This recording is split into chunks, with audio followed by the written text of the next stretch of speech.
Welcome back to Worlds of Protheka audiobooks. And if this is your first time, be warned. Once you step into Protheka, you'll never want to leave.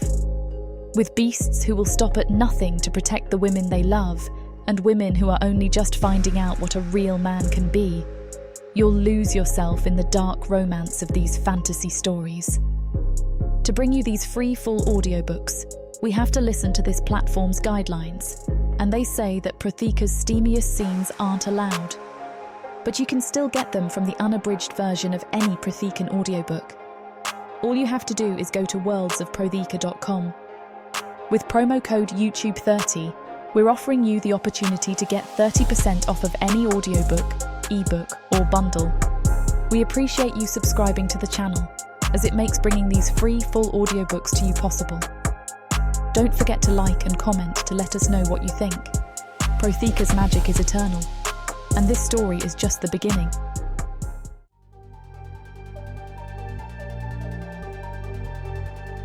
Chapter 1. Marion. Escape. The word is a bitter joke. I fled the cloying perfumes and gilded cage of the elven court, only to be sold to slavers, and I fled the slavers' filth, only to die in this nameless gods-forsaken blizzard. A lateral move at best. My feet wrapped in rags are clumsy, numb things. I stumble through the snow, my only guide the faint dark line of trees against the screaming white. Shelter. That's all that matters now. One more hour, one more minute, one more step. Then the world simply ends. There is no warning. One moment my foot finds solid, snow-covered ground. The next it finds nothing. I pitch forward into a sudden, shocking void, a gasp of frozen air my only scream. The fall is a disorienting, weightless eternity of darkness and tumbling snow. The impact is a brutal, jarring punctuation mark at the end of my failed life. Pain explodes behind my eyes, and the world dissolves into a silent, absolute black. I wake to the smell of damp earth and something else.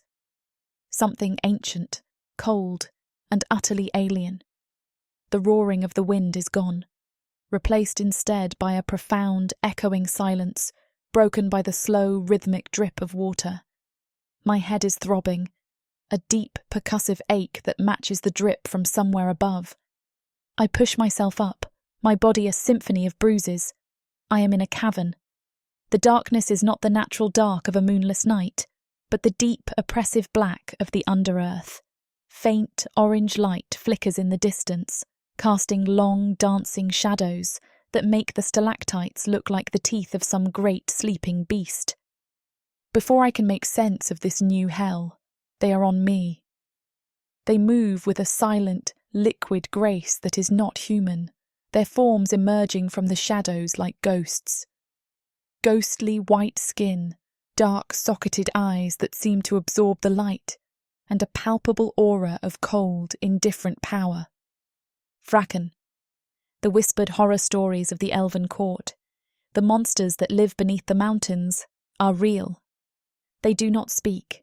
Their hands are cold, their grip like iron as they haul me to my feet. My clothes, the tattered but fine silk of an elven diplomat's daughter, mark me as a strange prize. They drag me through a labyrinth of carved stone tunnels, the air growing warmer, rich with the scent of pine incense, roasting meat, and the faint, coppery tang of old blood. We emerge into a hall of impossible scale. It is a nightmare of Gothic grandeur, a place of black ice and polished marble, lit by 1,000 flickering candles. Fracken in dark, elegant robes turn to stare as I am pulled forward, their crimson eyes gleaming with a mixture of curiosity and contempt. I am a smear of dirt in their pristine, monochrome world. I am dragged before a raised dais and shoved to my knees. On a throne of carved obsidian sits the warlord Drazian, a figure of raw, intimidating power. At his side, a shocking slash of vibrant human life, sits Queen Selene. A pale, gaunt Vracken with the eyes of a patient snake steps forward. This must be Lord Vorlag, a cousin to the disgraced Venar, his ambition a poorly veiled shroud. I have seen his type 100 times in court. "A trespasser, my lord," Vorlag announces, his voice a smooth, oily whisper. "An elven spy, perhaps, sent to disrupt our sacred solstice. An execution would be the safest course." A murmur of agreement ripples through the assembled nobles. I see a brief flicker of fear in Queen Solenne's eyes, but she straightens, her gaze meeting her husband's. "She is human," Solenne says, her voice quiet but firm. "And she is terrified. Let us show her the mercy of our new age, not the brutality of the old." Drazian's gaze falls on me, his crimson eyes weighing me, judging me. He is about to speak, to pass a sentence that will undoubtedly be my last, when a new voice, dripping with a charm as smooth and dangerous as polished steel, cuts through the tension. "An elven spy?" the voice muses, followed by a soft, theatrical laugh. "My dear Vorlag, you have no imagination. Can't you see by the cut of her gown, the carriage of her head? This is no spy." A new figure steps from the crowd. He is tall and lean, his long black hair bound with silver rings, his crimson robes impeccably tailored. He moves with the fluid grace of a dancer, his eyes half-lidded with amusement, fixed on me. This is Dorian. I know his name from the fearful whispers of the slavers, the ambitious rival to the exiled Queen Serexa. He circles me like a connoisseur inspecting a piece of art, his gaze analytical, appreciative. "This," he declares to the hall, "is a diplomat, or at the very least a woman trained by them. A rare and valuable commodity in these uncertain times." He stops before the dais, offering Drazian a flawless, deferential bow. "My warlord," Dorian says, his voice a purr of pure political theatre. "Our trade negotiations with the surface are at a delicate impasse. We lack an advisor who truly understands the nuances of the elven and human courts. Providence, it seems, has just delivered one to our door."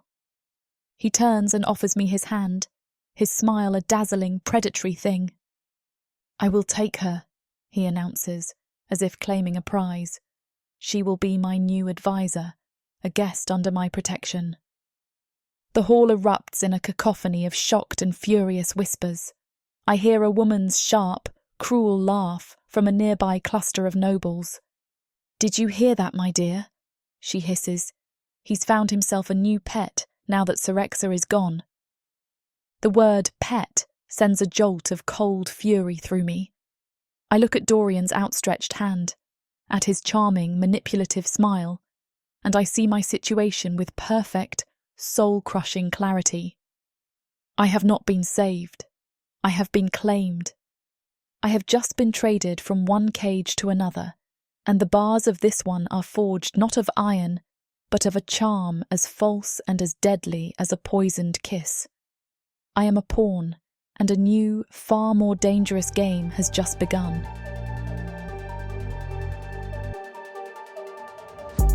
Chapter 2. Dorian.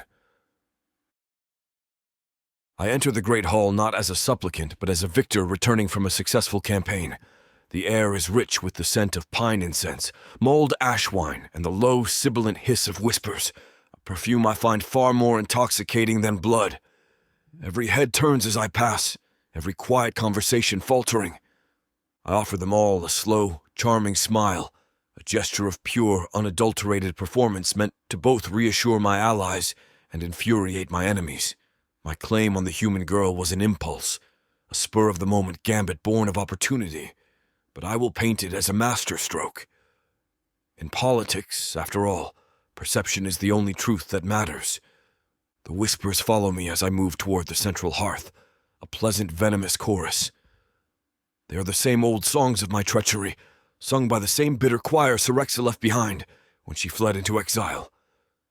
They call me pretender, usurper, her cast-off lover who now dares to play at power. The gossip is a familiar symphony, and today it has new verses. Lady Melis, a pretty, venomous little thing who has eagerly stepped into the void left by Nicera's exile, lets her voice carry from a nearby alcove. She looks at me, her smile as sweet as poison. "I hear our dear Lady Nicera has found solace in the wastes," she says to her companion, her voice dripping with false sympathy. "They say she's taken up with an orc chieftain. I suppose she always did have a taste for beasts." Her friend titters, a sharp, ugly sound. "At least an orc is honest about its appetites. Some prefer to play with their food before they devour it." The barb is aimed directly at me and my new advisor. I offer Lady Melis a gracious nod, as if accepting a compliment, and her face tightens with fury. It is a small victory, but a deeply satisfying one. As I pass another cluster of nobles, I hear a different, more satisfying rumor. "Heard from a guard returned from the mines," one hisses. "Vaynar has lost his mind. Screams Syrex's name to the darkness and weeps for his lost honor. A useful reminder of the price of failure." My gaze sweeps the room, taking inventory of the players on this ever-shifting board. Drazian stands by the hearth, a monolith of grim authority, his power absolute. Beside him, Queen Selene, the human who started all this. Her quiet strength is a strange but potent force in this court of predators. They are the twin pillars of this new age, the pieces I must learn to manage, not oppose. My eyes drift to the shadows near the dais, where the warlord's most interesting new weapon stands guard. The enforcer, Arik, is a creature of legend, a blunt instrument of pure violence. But he is no longer just a weapon. He is one half of a political entity. Chained to his wrist, a living embodiment of this strange new world, is the thief, Arisel. She is watching my new acquisition with a sharp, critical gaze, her head tilted as if assessing a rival predator. I see her mutter something to Arik, a wry, cynical comment that makes the corner of his stone-carved mouth twitch. I would wager a year's worth of my finest ash wine she just told him Marion is too clever for her own good. The thief recognizes a fellow player. A few feet away, another of the court's new power couples stands in quiet observation. The scribe of the new dawn, Isolde, and her formidable shadow, Lucerys. Her assessment is different, more academic. I see her lean toward her mate, her expression one of thoughtful analysis. "Be wary of that one, Dorian," she murmurs, her voice too low for anyone but a Vraken to hear. Words can be sharper than swords, and hers look to be forged in elven fire. They are all correct, of course. The girl is dangerous. That is precisely why I chose her. The moment she was dragged into the hall, I saw it. It was not in her tattered clothes, but in the straight, unbending line of her spine. It was in the cool, defiant tilt of her chin, the way her eyes, even clouded with fear and exhaustion, moved with a politician's analytical sweep of the room, assessing threats, weighing power. When Vorlag accused her of being a spy, she did not weep or beg. She remained silent, a classic tactic of the elven courts, forcing her accuser to fill the silence with his own blustering inadequacies. She was a honed blade, dropped into a room full of clumsy butchers, and no one else had the eyes to see it. Claiming her was a masterstroke, and I allow myself a moment of pure, unadulterated self-satisfaction as I retrieve a goblet of ash wine. My gambit accomplishes 3 vital goals in a single, elegant move. First, and most deliciously, it infuriates the detritus of Syrex's old court. I have taken a valuable piece from the board before the new players like Vorlag and Melis even knew the game had begun. They see a victim. I see a weapon, and now she is mine. Let them stew in their impotent resentment. It keeps them distracted. Second, it gives me an asset no one else possesses. A human with intimate, first-hand knowledge of the very courts Drazian wishes to negotiate with. She is a key, a living cipher who can unlock the secrets of our most powerful rivals on the surface. Her value to the warlord, and therefore to me, is incalculable. But it is the third reason that is the most important, the one I will never speak aloud, the one that truly matters. It is a message sent across the mountains to a ghost in exile, a declaration of war written in the ink of a human life. Syrexa taught me that love was a leash, that devotion was a cage, She owned me, body and soul, her passion a brand on my flesh and a collar on my will. By claiming this human, this sharp, intelligent, and so beautifully unbroken woman, I am not just building my own power. I'm declaring in a language Syrexa will understand perfectly that I will never be owned again. I'm no longer her pet. I am her rival. I am the one who will dismantle her legacy, one treacherous whisper at a time. The thought is a heady, satisfying warmth that spreads through my chest, more potent than any wine. I find Marion where the guards left her, standing by the entrance to my chambers, a solitary, defiant figure in a sea of hostile stares. I offer her a charming, disarming smile. "Advisor," I say, the title a silken taunt, "your chambers await." She says nothing, her blue eyes as cold and painful as shards of ice. She follows me into my lavishly appointed suite of rooms, her gaze sweeping over the rich tapestries, the silver candelabras, the roaring fire in the hearth. Her expression is one of pure, unadulterated contempt. The moment the heavy oak door booms shut, sealing us in privacy, the charming mask I wear for the court slips. I turn to her, my smile gone, my voice a low, hard thing. The game is over for tonight. Now the rules must be established. Let us be clear, I begin, my voice sounding like a soft, dangerous purr. You are here by my grace. You will play the role I have given you. You will be my clever, insightful advisor, and in return you will be fed, clothed, and most importantly, you will be kept alive. I let the threat hang between us. Play the role, I say, my voice dropping to a whisper, or die. I expect fear. I expect a desperate plea, a flicker of terror in her eyes. I have seen it 1,000 times. Instead, she takes a slow, deliberate step toward me, her gaze never leaving mine. She stops just out of arm's reach, a small, fragile thing in a room full of predators. But there is nothing fragile in her eyes. Let us be clear, my lord, she says, voice as sharp as a dueling blade. You have not saved me. You have merely purchased me. And if you think for 1 second that I will be your silent, obedient pawn, then you are a bigger fool than any I met in the elven court. She takes another step, closing the distance, her chin held high. I will play your game, she says, her voice becoming a low, vicious promise. But do not for a moment underestimate me, because the day you do will be the day you die. And I assure you, it will be long before I do. The sheer, unadulterated audacity of her defiance is a physical blow. She has not just refused to cower, she has met my threat and raised the stakes. A slow, dangerous smile spreads across my face. This is not a pawn. This is a queen. This is going to be far more interesting than I thought. Chapter 3. Marion. The chambers Dorian calls his own are a masterpiece of strategic comfort.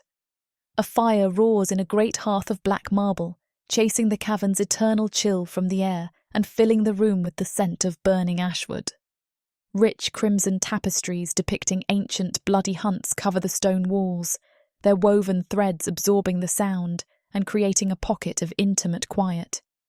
He has even provided a basin of heated water, scented with something floral and exotic, and for the very first time in what feels like a lifetime, I am clean. This is a language I understand better than any spoken tongue. I was raised in the elven courts, a world where every gift is a calculation, every comfort a carefully weighted price. The fine silk of the gown he has provided is a caress against my clean skin, but it feels no different from the gilded bars of my last cage. The food, a hearty stew of strange, pale root vegetables and rich, savoury meat, fills my aching stomach, but it tastes of obligation. He has not offered me sanctuary. He has put me on display. I am his new exotic acquisition, a testament to his cleverness and influence. The warmth, the food, the silks, they are not for me. They are for him. They are the tools he will use to demonstrate his power, his civility, his control. I am a pawn, yes, but a valuable one. A queen, in a game where only the king can move freely. To survive this, to win, I must first understand the worth he has assigned to me, and then I must learn the rules of this new gilded cage. He watches me, his crimson eyes half-lidded with a lazy, predatory amusement as I eat. He has shed his formal robes for a simple black tunic, his long hair unbound, and he lounges in a high-backed chair by the fire, a goblet of dark ash wine in his hand. He is playing the part of the gracious, benevolent host, a role that fits him as poorly as a crown on a wolf. "A dress more befitting my adviser, wouldn't you agree?" he says, voice a smooth, condescending purr. He gestures to the deep blue silk I am now wearing. I take a slow, deliberate sip of water before I answer, a small act of defiance, a refusal to be rushed. "Do you find your advisers are more effective when they are ornamental, my lord?" I ask, my voice cool and even. In my experience, a sharp mind has little to do with the quality of one's silks. A flicker of surprise, quickly masked, crosses his face.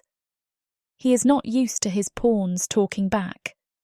He gives a soft, low chuckle, a sound meant to be charming, but that only grates on my raw nerves. He rises and pours a second goblet of the dark, steaming wine, its spicy, unfamiliar scent filling the air. "A taste of civilization after your ordeal," he says, offering the goblet to me. "You have a sharp tongue, Marion, a rare and amusing quality, but it will not save you if you make enemies of those who wish to be your friends." "And do you wish to be my friend, Lord Dorian?" I ask, taking the goblet but not drinking from it. "Or do you simply wish for a new, more interesting pet?" The word lingers in the air, a deliberate, poisoned dart. I see his smile tighten at the edges, the charming mask slipping for a fraction of a second to reveal the cold, calculating fury beneath. He has found his match in this game of veiled insults, and he does not like it one bit. "A pet does not offer counsel," he says, his voice losing some of its warmth. "A pet does not have the ear of its master. You would do well to remember the difference." "And you would do well to remember," I retort, finally meeting his gaze, "that even the most loyal hound will bite the hand that holds its leash too tightly." Later that night, sleep is a luxury I cannot afford. I lie on the plush divan he has provided for me, a mountain of furs and silk pillows, and feign the slow, even breathing of a woman at peace. It is a trick I perfected in the elven court, a place where true sleep was a dangerous vulnerability. The fire has burned down to a bed of glowing embers, casting the room in a soft, red-gold light, a landscape of deep, dancing shadows. He thinks I'm asleep. He thinks he is finally alone. He stands before the hearth, his back to me, the goblet of wine still in his hand. The charming, arrogant performer from the great hall is gone. The condescending host from our verbal spar has vanished. The male who stands there now is a stranger. He runs a hand through his long, dark hair, a gesture not of vanity, but of a profound, soul-deep weariness. He stares into the dying fire, and in the flickering light, his face is a mask of pure, unguarded loneliness. The half-lidded, amused gaze is gone, instead replaced by a wide, haunted stare that seems to be looking at ghosts in the flames. There is a deep, weary sadness in the set of his jaw, a vulnerability so raw and profound, it is a physical ache in the room. This is the real Dorian. Not the master manipulator, but a male haunted by his past, crushed by the weight of the endless, solitary game he has chosen to play. The sight of his loneliness is a weakness. My politically trained mind immediately identifies it as such. It is a lever, a pressure point, a weapon I can use against him. A part of me, the cold, hard survivor, files this information away for future use. But another part of me, a part I thought had died long ago in the cold, calculating world of the elves, feels a flicker of something else. an unwelcome, dangerous spark of empathy. I see not a monster, but a man, and the sight of his solitary pain is a mirror to my own. I crush the feeling without mercy. In this world, empathy is a liability I cannot afford. The next morning, the charming mask is back in place, so perfect it is almost as if his moment of unguarded weakness was a dream. He escorts me to the morning council session, his hand resting lightly on the small of my back, a gesture that is both proprietary and a subtle warning to the rest of the court. We are a unit now, whether I like it or not. As we walk through the crowded, torchlit corridor, we are confronted by a vision in blood-red silk. Lady Melis steps into our path, her face portraying a cloying, saccharine sweetness. Her eyes, however, are as cold and sharp as a viper's. She is the one who took Lady Nisera's place as the court's primary purveyor of poison, and she wields her weapon with a surgeon's skill. "Lord Dorian," she coos, her voice loud enough for the entire corridor to hear. "How wonderful to see you looking so invigorated." Her gaze slides over me, a slow, dismissive appraisal from head to toe. "And you've found yourself the most exquisite new pet," she continues, her voice dripping with false admiration. "She's almost as pretty as the last one." The barb is a direct, brutal reference to Syrexa. The word pet strikes me with the force of a physical blow, a trigger that ignites a fire of pure, cold fury in my gut. I see it all now. This is the game. His enemies will not attack him with swords in the training yard. They will attack him with whispers in the great hall. They will use me. I am the scandal they will use to discredit him, to tie him to the ghost of his former lover, to paint him as a male ruled by his carnal appetites, not his political mind. If he falls, I fall with him. The game has already begun, and I am not a player, I am the board itself. Chapter 4. Dorian. The Great Hall, when configured for a council debate, is not a chamber of governance. It is an arena. The dais is the high ground, the floor a killing field of words, and the shadows are where the true predators lie in wait. I guide Marion to the seats allotted to my station, my hand a proprietary weight on the small of her back. She moves with the fluid, infuriating grace of a woman who knows she is being watched, her expression a mask of cool, unreadable neutrality. She is a natural at this game. As we settle onto the cold stone benches, the air ripe with the scent of old parchment and the low thrum of 100 whispered conversations, I let my senses drift, tasting the currents of the court. The division is a palpable thing, a chasm that has only widened in the year since Chiron's disastrous final stand. On one side sit the reformists, their hope a fragile, flickering candle in the gloom. On the other, the traditionalists, their resentment a cold, hard knot. A piece of particularly vicious gossip drifts over from the bench behind me, delivered in a conspiratorial hiss. "Word from the western mines. They say Lord Vaynar has escaped," one noble murmurs. His companion lets out a sharp, incredulous laugh. "Escaped? How?" "Dressed as one of the human slave girls," the first one whispers, his voice thick with malicious glee. "Can you imagine it? The guards apparently never noticed a thing. I wonder how many times he had to bend over and hike his skirt up for them on his way out." The second one chokes out, dissolving into a fit of cruel, tittering laughter.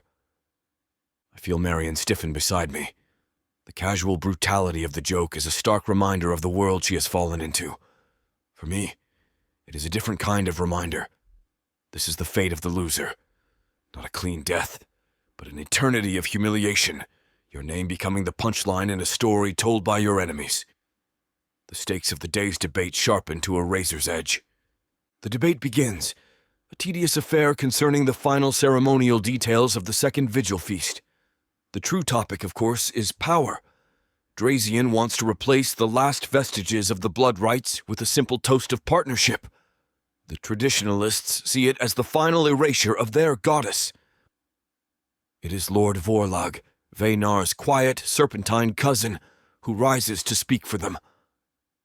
He does not bluster like Castan. His voice is a smooth, reasonable thing, his words carefully chosen barbs wrapped in the silks of diplomacy. He speaks of heritage, of the strength of their history, of the danger of forgetting who they are. Then he turns his gaze slowly and deliberately on me. We are asked to embrace this new way by those who seem to have no loyalty to any way at all, Vorlag says, his voice dripping with false sincerity. Lord Dorian, a male of great flexibility.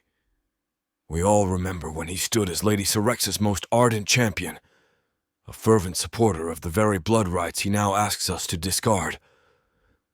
The attack is elegant, personal, and devastatingly effective. He has painted me as a hypocrite, an opportunist with no core beliefs, driven only by the winds of political convenience. A murmur of agreement ripples through the undecided nobles. How can we trust a future built by a male who so easily sheds his own past? Vorlag concludes, his eyes meeting mine in a look of triumphant challenge. His loyalty is not to a cause, but to himself. He has me trapped. To deny my past with Syrexa would be a lie that could be easily disproven. To defend it would be to align myself with the very traditions I am now arguing against. I'm caught in a web of my own history, and for a moment I have no answer. As I search for a retort, a way to spin this personal attack back on him, I feel a subtle movement beside me. Marion leans forward, her hand gracefully reaching for the wine carafe on the table before us. It is a perfect courtly gesture, the dutiful attendant serving her lord. No one would ever suspect it is a prelude to an assassination. She pours the dark ash wine into my goblet, her body a subtle shield, her mouth close to my ear. Elven legal precedent, she whispers, voice a low, urgent murmur that is for me alone. The office is not the man. A ruler's personal history is legally distinct from his official decrees. Argue that your past actions were as a private citizen, but your words today are as a voice of the warlord's new council. To question your sincerity is to question the warlord's own authority. The brilliance of the argument is a physical jolt. It is a perfect, unassailable piece of political maneuvering, a trap of logic that will turn Vorlag's own attack into an act of treason. I look at this incredible, dangerous woman, and I feel a surge of something that is perilously close to admiration. I rise to my feet, my expression one of calm, almost bored, superiority. Lord Vorlag speaks of my past with a passion I find truly touching, I begin, my voice carrying through the silent hall. But he makes a fundamental error of law. He confuses the male with the office. I let my gaze sweep over the council, a teacher instructing his students. My personal history, my past allegiances, they are my own, I say, my voice cool and measured. But my words here, in this council, are not spoken as Dorian, the private citizen. They are spoken as a representative of the warlord's new order. The precedent, as established by 1,000 years of elven law, is clear. The office is not the man. I turn my gaze back to Vorlag, my smile a sharp, merciless thing. So, you must forgive my confusion, my lord, I conclude, my voice a silken purr of pure distilled venom. Were you questioning my personal history? Or were you questioning the authority of the Warlord's Council to enact his reforms? The trap is sprung. A collective gasp ripples through the hall. Vorlag's face goes pale as he realizes his own words have been twisted into a noose around his neck. To answer either way is to admit defeat. From the dais, I see a faint smile on Selen's face, and a look of grim, calculating respect in Drazian's eyes. He has seen it. He has seen the human tongue that has just sharpened my hand. The debate is over. I have won. Vorlag retreats, his face a hard mask of cold, impotent fury, and the reforms are approved. As the nobles begin to disperse, their whispers now a mixture of shock and grudging admiration, I feel a strong sense of pure, triumphant satisfaction. I turn to Marion, a genuine rare smile on my lips. "Well played, advisor," I murmur, my voice low. Before she can respond, a shadow falls over us. Lucerys, the grim, honorable warrior, stands before us, his expression as unreadable as ever, his presence a silent, weighty judgment. His gaze moves from my face to Marion's, and I can see him taking the measure of our strange new partnership. He's always been a shrewd observer of power dynamics. He looks back at me, his eyes holding a quiet, unmistakable warning. "I have seen what happens when a male breaks a thing of value, simply because he does not understand its worth," Lucerys says, his voice a low, gravelly rumble that carries no threat, only the weight of a hard-won truth. His gaze flickers to Marion again, a look of profound, almost paternal concern. "She is not a pawn, Dorian," he says, his voice lowering to a near whisper. "Do not break her." He gives a single curt nod and walks away, leaving his words hanging between us like a drawn blade. The admonition from a male of his standing, a warrior whose honor is as unbreachable as his guard, is a sobering check to my triumph. It is a reminder that my game has consequences. The powerful eyes are watching my every move, and that the woman I see as my most valuable piece is seen by others as something far more, something worth protecting. Chapter 5. Marion. The next morning, Dorian informs me of my duties for the day. He does so with the casual air of a lord instructing his steward, a deliberate performance of normalcy that sets my teeth on edge. I am to attend the vigil market, to be seen among the populace, to lend credence to my role as his advisor. He will not be my escort. "It would not do for you to be seen as a recluse, chained to my side," he says, a smirk playing on his lips. "You must be seen to have allies among your own kind. It builds a narrative of trust." His solution is a stroke of either political genius or sheer, reckless insanity. My escort will be Aricel, the chain-bound lover, the thief who has become a living legend. Dorian frames it as a gesture of human solidarity. I see it for what it is, a calculated risk, a way to test my mettle by throwing me into the den with a wolf he doesn't control. I meet her at the entrance to the market. She is a whirlwind of restless energy, her cropped dark hair and sharp, intelligent eyes a stark contrast to the languid, predatory grace of the Vraken. The infamous chain that binds her to the hulking, silent enforcer, Arik, is not a shackle. It's an accessory, clinking softly with a rhythm that seems to match the beat of her own defiant heart. "So," Aricel says, her gaze sweeping over me in a quick, dismissive appraisal, "you're the new pet. Try not to get eaten." The market is a chaotic, vibrant assault on the senses. The air is delectable with the aroma of roasting meat, mulled ash wine, and the cloying pine of the solstice incense. Vraken move through the crowded grotto, a sea of pale faces and dark silks, their crimson eyes gleaming in the torchlight. Aricel navigates the crowd, not with my practiced, courtly grace, but with the sharp, efficient movements of a creature who knows how to slip through cracks. "First lesson," she murmurs as we pass a stall selling gaudy bone charms. "Never let them see you're afraid. They can smell it. It makes them hungry." She steers me toward a less crowded area, her eyes constantly scanning, assessing. It is not the cautious scanning of a diplomat, but the predatory assessment of a thief. "Second lesson," she continues, nodding toward a vision in blood-red silk who is holding court near a fountain of carved ice. "Know your snakes." I recognize the woman instantly. It is Lady Melis, the one whose venomous whisper had greeted my arrival. "She's the one who replaced Lady Nysera, correct?" I ask, my voice a quiet probe. Aricel lets out a sharp, barking laugh that turns several heads. "Replaced her? Honey, she devoured her. Melis is twice as cruel and 10 times as smart. Nysera was a blunt instrument. Melis is a poisoned needle." She leans in, a conspiratorial glint in her eyes.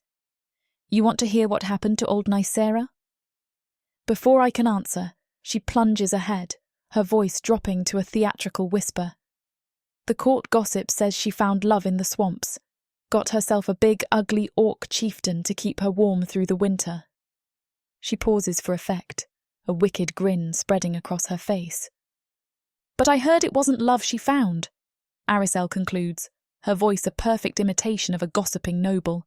It was just a huge stick. I stare at her, momentarily stunned into silence by the sheer, unadulterated crudeness of the comment. Then, despite myself, a small, choked laugh escapes my lips. Arisel winks. The lesson is clear. In a world this brutal, you find the humour, or you let the horror swallow you whole. As we continue our strange, winding tour of the market, Arisel's mood sobers slightly. She points out the subtle signs of power I would have missed. The way a guard's hand rests on his sword when a certain noble passes, the sudden silence that falls over a stall when another approaches. Her knowledge is not academic. It is visceral, learned in the school of survival. My own training, however, has not been entirely useless.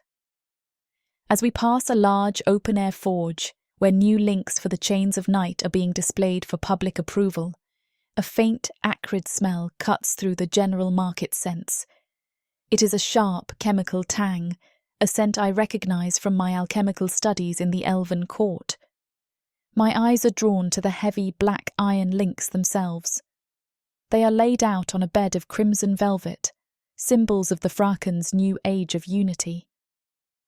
But something is wrong. On several of the links, near the rough hammered welds, I see faint discoloured streaks, an almost imperceptible rainbow sheen against the dark metal. Arisel, I murmur, stopping her in her tracks. Look there. The welds.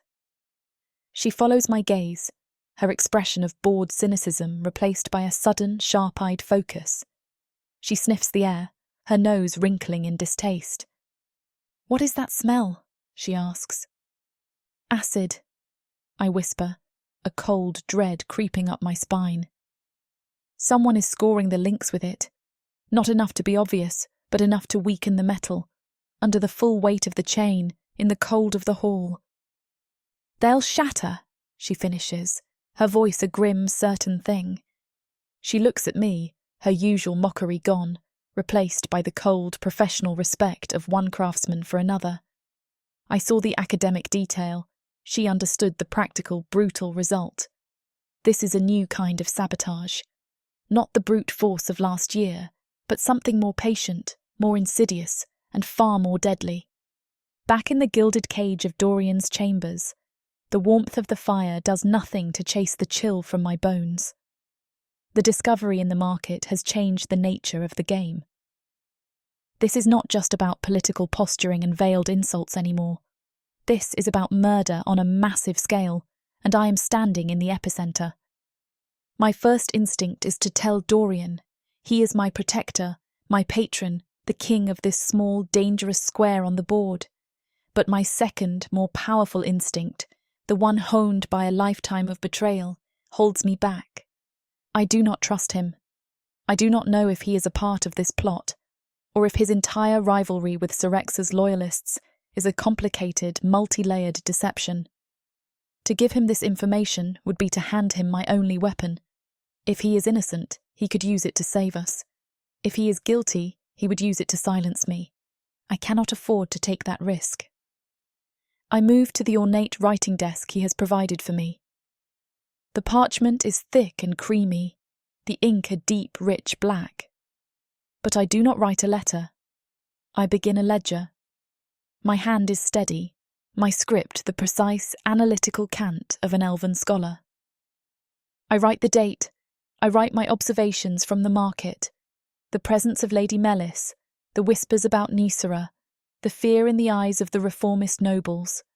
And then, in a simple coded script of my own devising, I record the truth of what I found. Chain links, welds compromised. Method, acid. This knowledge is my own. It is my shield, my dagger, my secret. It is the leverage I will use to survive this game. Dorian thinks he is the player and I am the pawn. He is wrong. I will play his game, and I will play it better than he does, until I win. Escape this world and step into one where romance and magic intertwine across realms, with stories that are not just standalone tales, but part of a vast, interconnected universe. Imagine not just one, but 100 stories, where characters, destinies, and legends cross paths in unexpected ways. 100 audiobooks from the Romantasy 100 book bundle. These aren't just isolated stories. They share themes, worlds, and threads that make every journey feel part of something grander. Fated lovers, ancient prophecies, and the delicate balance between power and passion. Get all of these stories today for a mind-blowing 90% off. That's right, 100 audiobooks for the price of 10. 800 hours of audio where these alpha males prove just how puny the human men of Protheka are. 12 complete series where they show their human women what they've been missing and more. One-time purchase, lifetime access to a universe of interconnected magic and romance. Protheka's magic is eternal. With the Romantasy 100 book bundle, your pleasure will be too.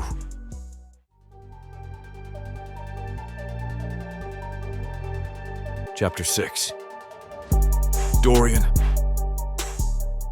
The grotto that houses the reflection pool is a place of profound, natural solemnity.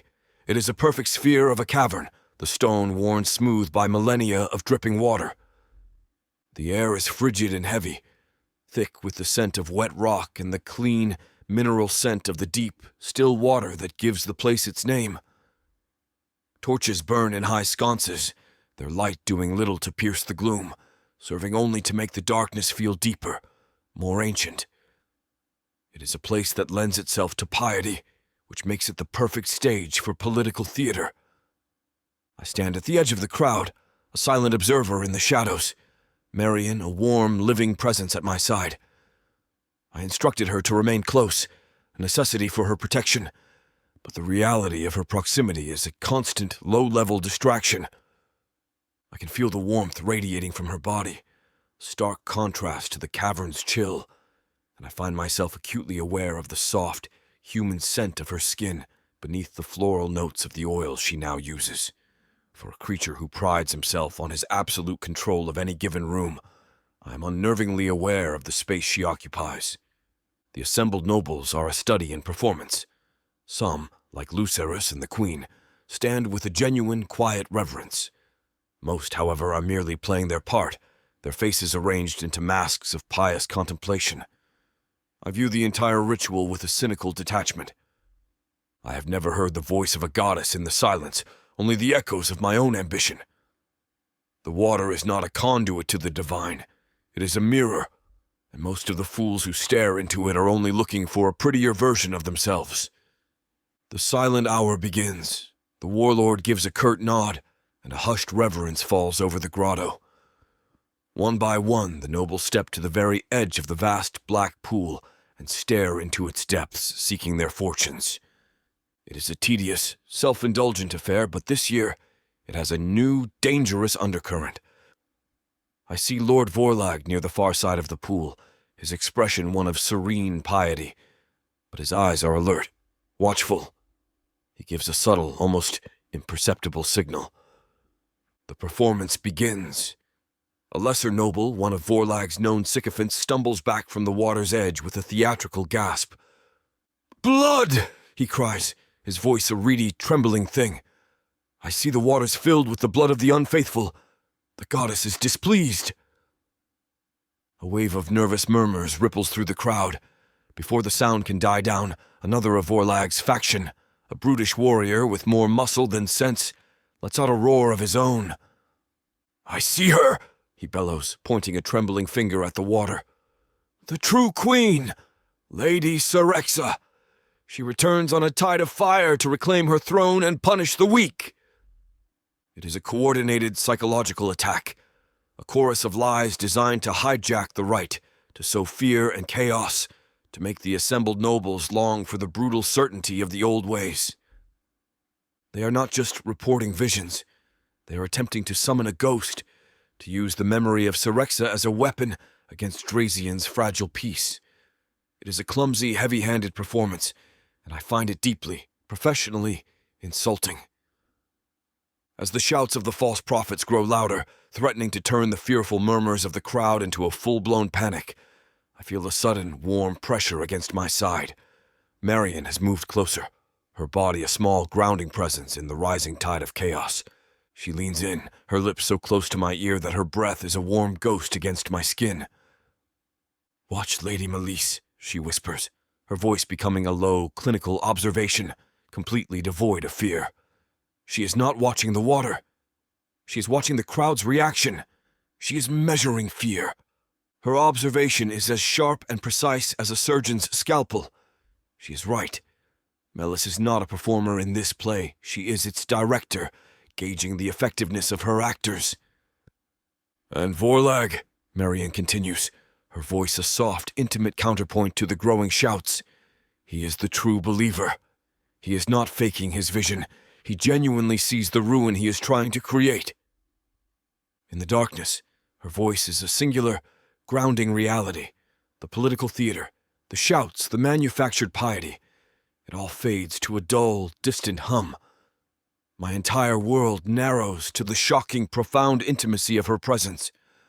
I'm acutely aware of the scent of her hair, of the subtle, rhythmic brush of her sleeve against my arm. I can hear the soft, steady beat of her heart, a quiet, living drumbeat that is more real and more compelling than the voice of any god. I am profoundly, terrifyingly rattled. The master manipulator, the male who prides himself on his ability to read and control any room, has completely lost control of himself. I'm more focused on the sound of a human's heartbeat than on the political coup that is unfolding 3 feet in front of me. The vigil ends, not with the divine revelation, but with the sharp, authoritative bark of the warlord's royal guard restoring order. The false prophets are silenced, the most vocal among them dragged away for questioning. The torches are relit, their sudden harsh light chasing the intimate shadows back to the corners of the grotto and breaking the spell that has held me captive. I feel a sudden, desperate need to re-establish the distance between us, to put the walls of our game back in place. Marion has already stepped away, her face a cool, unreadable mask, but I can see a faint flush on her cheeks, a subtle sign that she was not as unaffected by our proximity as she would like me to believe. I seize the opening, my voice a familiar, charming drawl, my default weapon against any genuine emotion. "A most insightful performance, advisor," I say, a smirk playing on my lips. "Your analysis of the evening's theater was flawless." The words are meant to be a condescending compliment, a gentle reminder of her role as my clever but subordinate pawn. But they fall flat, the charm feeling hollow and forced even to my own ears. She looks at me, and her gaze is not that of a pawn. It is the gaze of an equal, a woman who has seen a crack in my armor and knows, with a terrifying certainty, exactly where to press. She is as shaken as I am, and she is furious at herself for it. Without a word, she turns and walks away, her back straight, her head held high, leaving me standing alone at the edge of the silent black pool. Chapter 7. Marion. The tense, charged silence between myself and Dorian is a battlefield I am not yet prepared to navigate. The memory of his closeness in the darkness of the vigil, the sound of his heartbeat, is a traitorous warmth in my chest. To survive, I must regain my footing, and the only ground I have ever known is knowledge. I find my way to the scriptorium, a vast, circular chamber lined with shelves of scrolls and heavy, leather-bound tomes. The air here is blessedly different, smelling of old parchment, beeswax, and drying ink, the scent of history, of facts, a welcome antidote to the court's perfume of lies. Isolde is at her desk, a small island of focused calm in the sea of ancient texts, her auburn hair a splash of fire in the candlelight. She looks up as I approach, and the professional welcome in her eyes warms into something else, something softer. It is a look of shared understanding, of a mutual, unspoken alliance. We are anomalies in this world, human women valued not for our wombs but for our minds, and it has forged a quiet, powerful bond between us. The vigil was eventful, she says, her voice becoming a dry understatement. It was a performance, I counter, my voice low, a well-rehearsed one, and I believe the play is not yet over. I need your help, Isolde. I need to find a pattern in the chaos. She does not ask for an explanation. She simply gestures to the chair across from her desk, a silent invitation. In this room, surrounded by the recorded truth of 1,000 years, we are no longer a scribe and an advisor, we are strategists. For hours, we work. Isolde, with her intimate knowledge of the archives, retrieves the records I request. Council attendance logs from the past year, official death notices, records of noble families who have retired from court. The pile of scrolls on the desk grows, a mountain of dry, bureaucratic data that holds a bloody secret. My mind, trained in the meticulous art of elven statecraft, begins to sift, to sort, to connect the threads.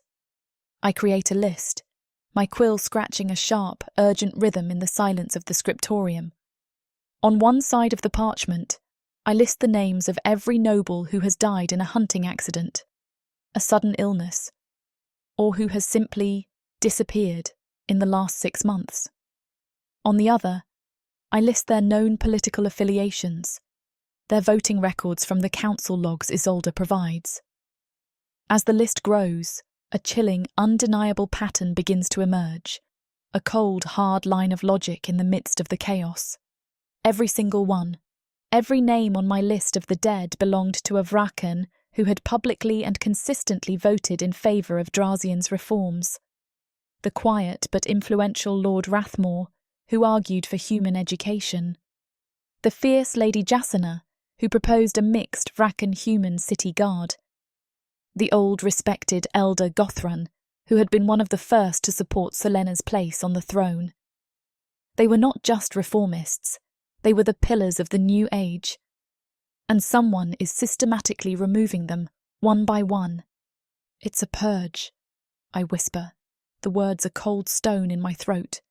A systematic assassination campaign designed to cripple the reformist faction before the final vote on the vigil feast. Isolde's face is pale in the candlelight, her eyes wide with a horrified understanding. Syrexa's loyalists, she breathes. Vorlag, Melis. It must be them. It is the logical conclusion. The obvious one. Vorlag and his ilk are methodically eliminating their political enemies, all while using their public theatrics to blame the chaos on the reforms themselves. It is a classic, brutal and effective strategy. But my mind, forever poisoned by the intricate, multi-layered betrayals of the elven court, cannot rest on the obvious answer. I learned long ago that the most dangerous move on the board is the one you are meant to see.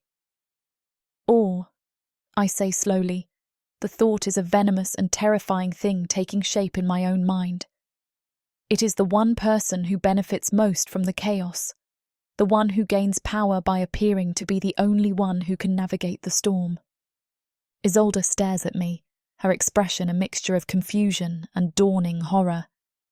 You don't mean... Syrexa's greatest rival, I finish for her, the name a bitter taste on my tongue.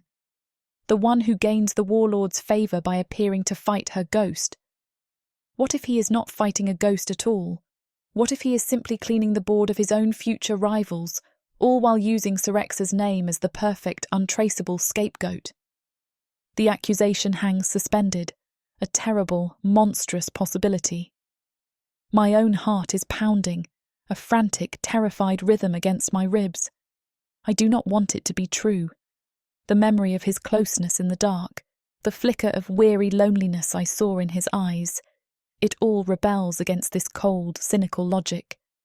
But I have seen a charming smile hide a killer's heart too many times to trust my own feelings. Isolde is silent for a long, long time, her gaze fixed on the damning list in my hand. "Truth," she says finally, her voice a low, grim whisper, "will make you enemies faster than any lie you could ever tell. But it outlives them. You must find the truth, Marion, whatever the cost." I leave the scriptorium with Isolde's words a heavy, echoing bell in my mind. The cold, analytical strategist in me knows what must be done. The terrified, vulnerable woman in me wants to run and hide. But I have learned that there is no hiding. There is only the game. And to win it, I must know who I am playing against. I cannot continue as Dorian's pawn, as his advisor, as his something more, without knowing the truth. Is he the male who is reluctantly drawn to me, the one whose loneliness mirrors my own? Or is he the master puppeteer, the one who has been pulling my strings and everyone else's from the very beginning? I will not ask him. An accusation is easily denied. I need a trap. A carefully worded question, a piece of bait he will not be able to resist, a move that will force him to show his hand. My mind begins to work, piecing together the elements of my strategy. I will use the knowledge I have gained, the pattern of death I have uncovered, as my weapon. I will present it to him not as a discovery, but as a suspicion. I will bait the hook with his own ambition. I find him in his chambers, staring into the fire, a goblet of ash wine in his hand. He looks up as I enter, and for a moment I see that same unguarded weariness in his eyes that I saw the other night. Then the charming, unreadable mask snaps back into place. "Advisor," he purrs in a silken voice. "Have you come to offer your counsel?" I meet his gaze, my own expression, a carefully constructed mask of worried sincerity. "I have, my lord," I say, my voice steady, my heart a cold, tense knot of resolve in my chest. "I have discovered something I fear you will not want to hear." The trap is set. Now, I have only to wait for the snake to strike. Chapter 8. Dorian. The fire in the hearth crackles, a warm, cheerful sound that is completely at odds with the cold, lethal game unfolding before it. Marion stands before me, her face a fake mask of carefully constructed concern, but her eyes are as sharp and as cold as a winter sky. She has set her trap with a scholar's precision, and I find myself, for the very first time in a very long time, genuinely intrigued. "You have discovered something," I say, my voice becoming a silken purr of encouragement. I swirl the dark ash wine in my goblet. "By all means, advisor, advise me." She takes a steadying breath, the dutiful subject preparing to deliver bad news. It is a flawless performance. "I've been studying the recent unrest," she begins, her voice calm and measured. "The pattern of assassinations. Every single noble who has died or disappeared in the last 6 months was a vocal supporter of the warlord's reforms." "A tragic but obvious conclusion," I say with a dismissive wave of my hand. "Syrex's loyalists are pruning the warlord's garden." "That is the obvious conclusion," she agrees, her gaze never leaving mine. "But it is not the most logical one. Syrex's loyalists are clumsy.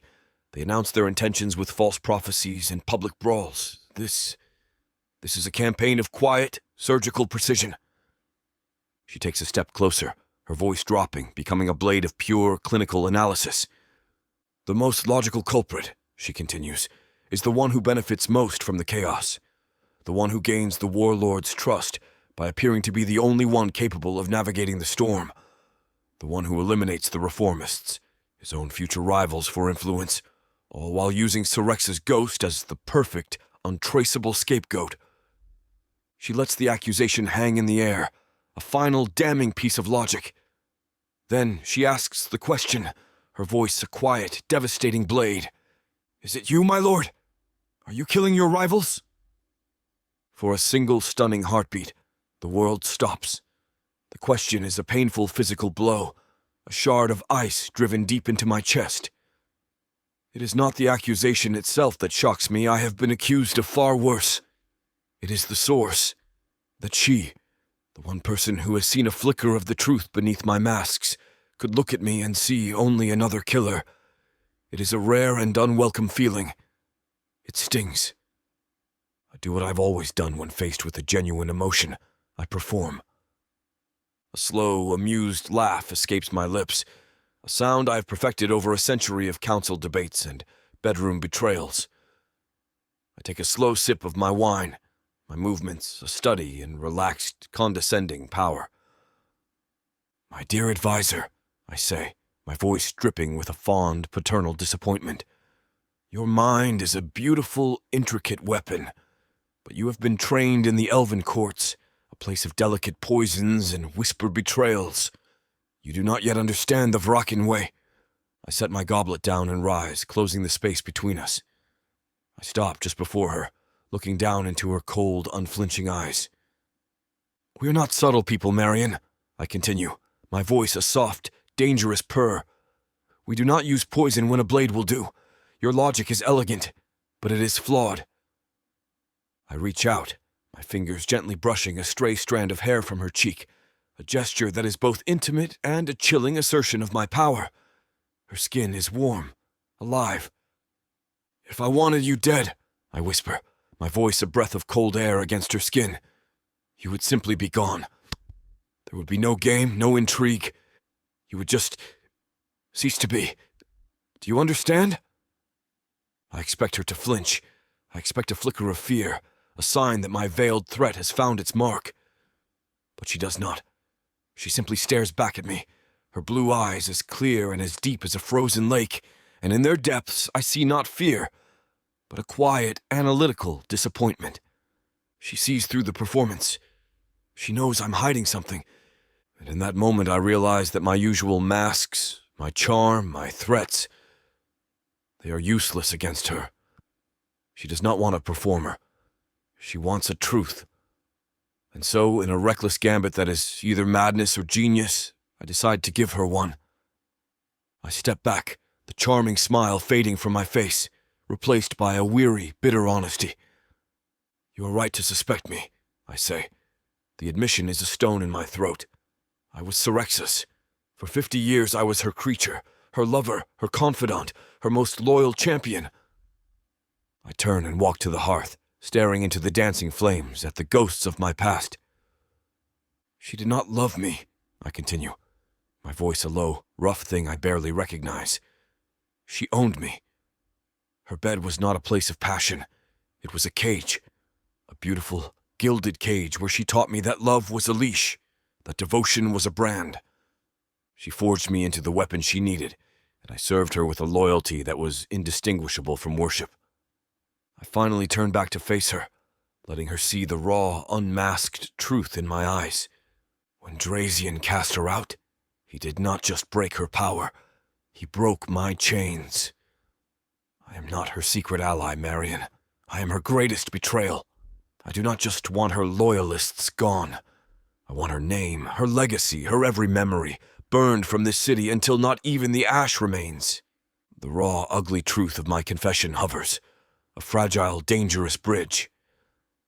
Marion stares at me, her face a dark mask of conflicting emotions.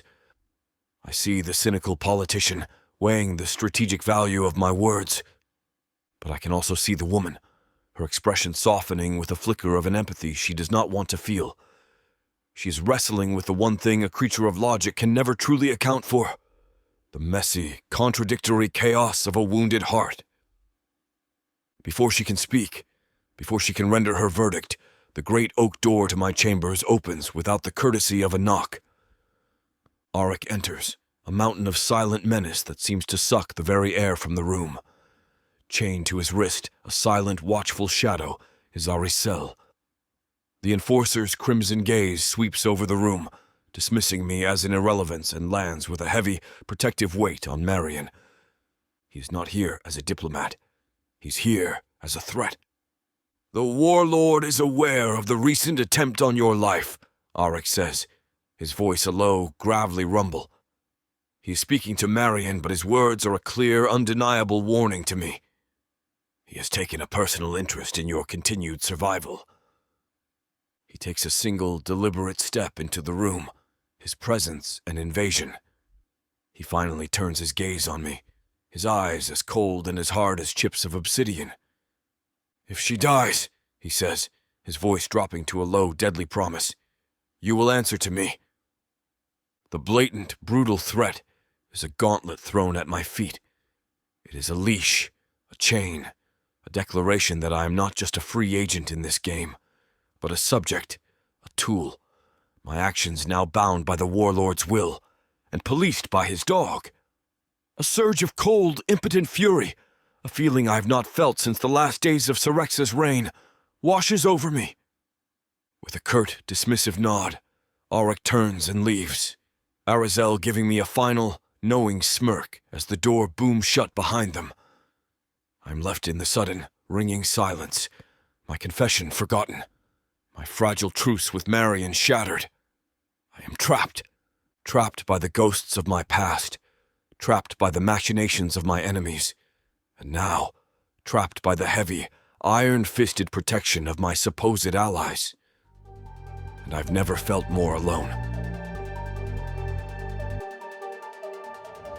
Chapter 9. Marion. The market procession is political theatre of the highest order. I walk at Dorian's side, a half-step behind him as protocol dictates, my expression a mask of serene, intelligent composure. We are a symbol, he and I, the charismatic reformist lord and his clever human advisor, a testament to the new age of partnership. The crowd of Vrakan and humans parts before us, their gazes a mixture of curiosity, contempt, and a grudging, fearful respect.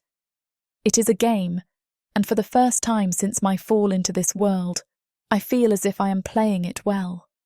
The air is strong with the competing scents of pine incense and roasting meat. Dorian is in his element, a charming smile on his lips, a witty, pleasant word for every noble we pass. He is performing, and I am his most valuable prop. My role is to be silent, to be graceful, and to reflect his own brilliance back at the court.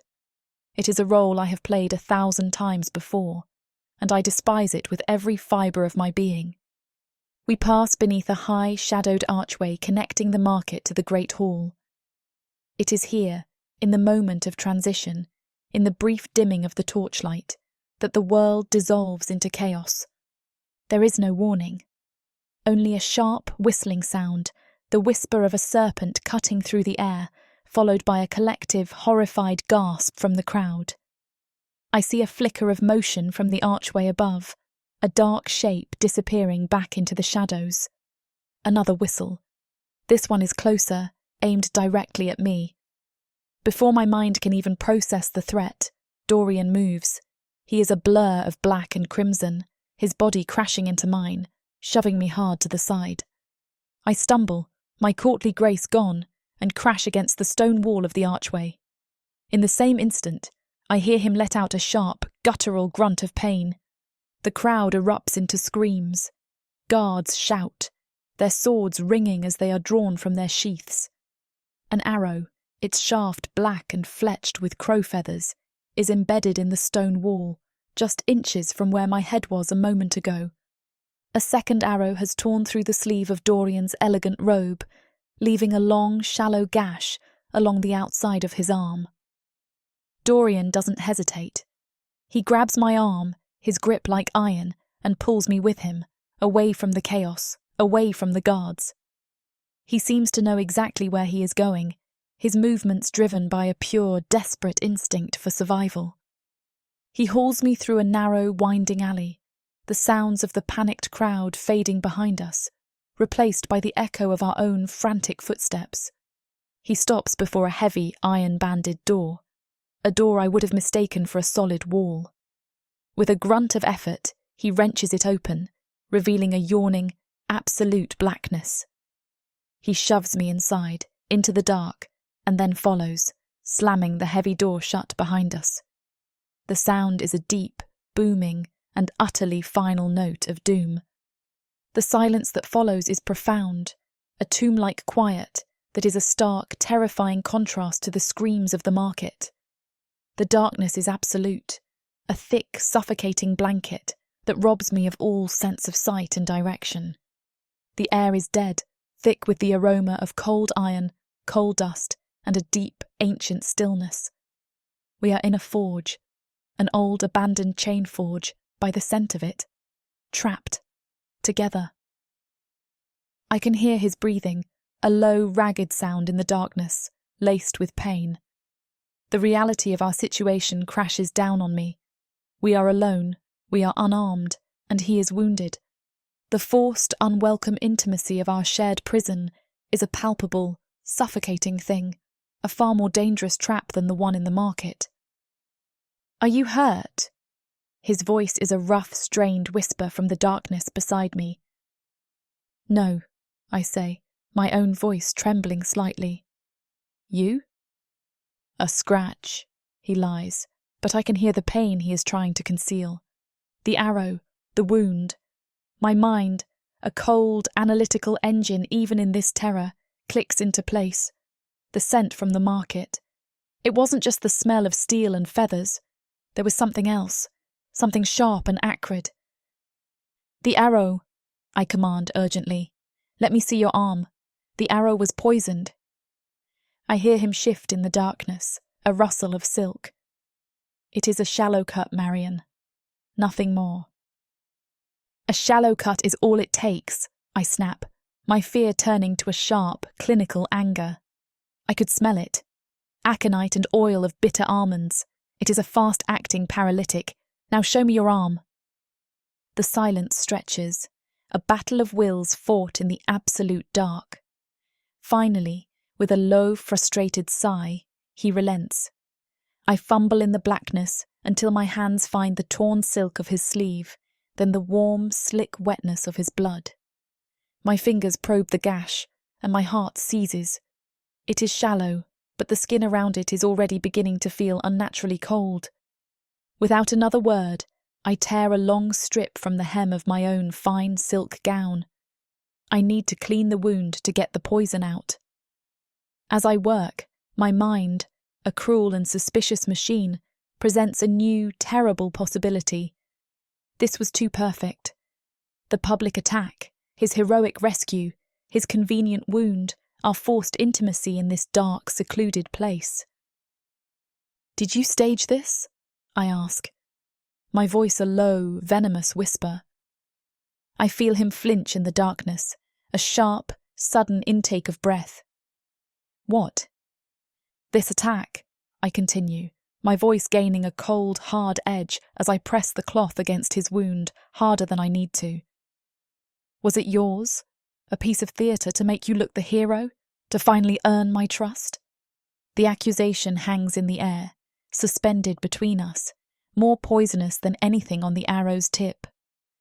"You think," he begins, his voice a low, strangled sound of pure, uncomprehending disbelief. The sheer, genuine hurt in his voice becomes a physical blow, a far more effective weapon than any of his charming lies. "After everything, you think I would do this?" "I think you are capable of anything," I retort, my voice shaking with a fury that is born of my own terror, my own profound, desperate desire for his words to be a lie. "You are a manipulator, Dorian. It is what you do." "And you are a coward," he snarls, his good hand clamping down on my wrist, his strength a sudden, shocking force in the darkness. "You are so terrified of being a pawn that you would rather believe I am a monster than admit you might actually feel something." His words strike a nerve so deep, so raw, that it steals the breath from my lungs. He is right. The argument that follows is not a battle of wits. It is a raw, brutal stripping away of all our masks, all our defences. It is a storm of his wounded pride and my terrified heart, a clash of two broken, damaged souls who have finally, brutally, seen the truth of each other. The anger, the fear, the pain, it surges, a pressure too immense to contain. Dorian yanks me against him in the shadowed chain forge, his mouth crashing onto mine. The kiss is brutal, all teeth and hunger, tasting of blood, ash wine, and the salt of my unspilled tears. I shove against his chest for one defiant heartbeat, a snarl in my throat, but the sob that breaks free is half rage, half release. I surrender, not to him, but to us. Sorry for the interruption. I know you were gearing up for a steamy scene, but it's way too hot for this platform. If we want to keep sharing our stories for free, we have to abide by this platform's guidelines. To get the full, unabridged audiobook, go to worldsofprotheka.com. Browse through unabridged audiobooks, countless ebooks and bundles offered at a discount. If the thought of me whispering all the dirty details into your ear isn't enticing enough, use discount code YouTube30 to get 30% off of all digital products. Story after story, audiobook after audiobook, the Worlds of Protheka are waiting for you. Protheka's magic is eternal. But unabridged, it's unforgettable.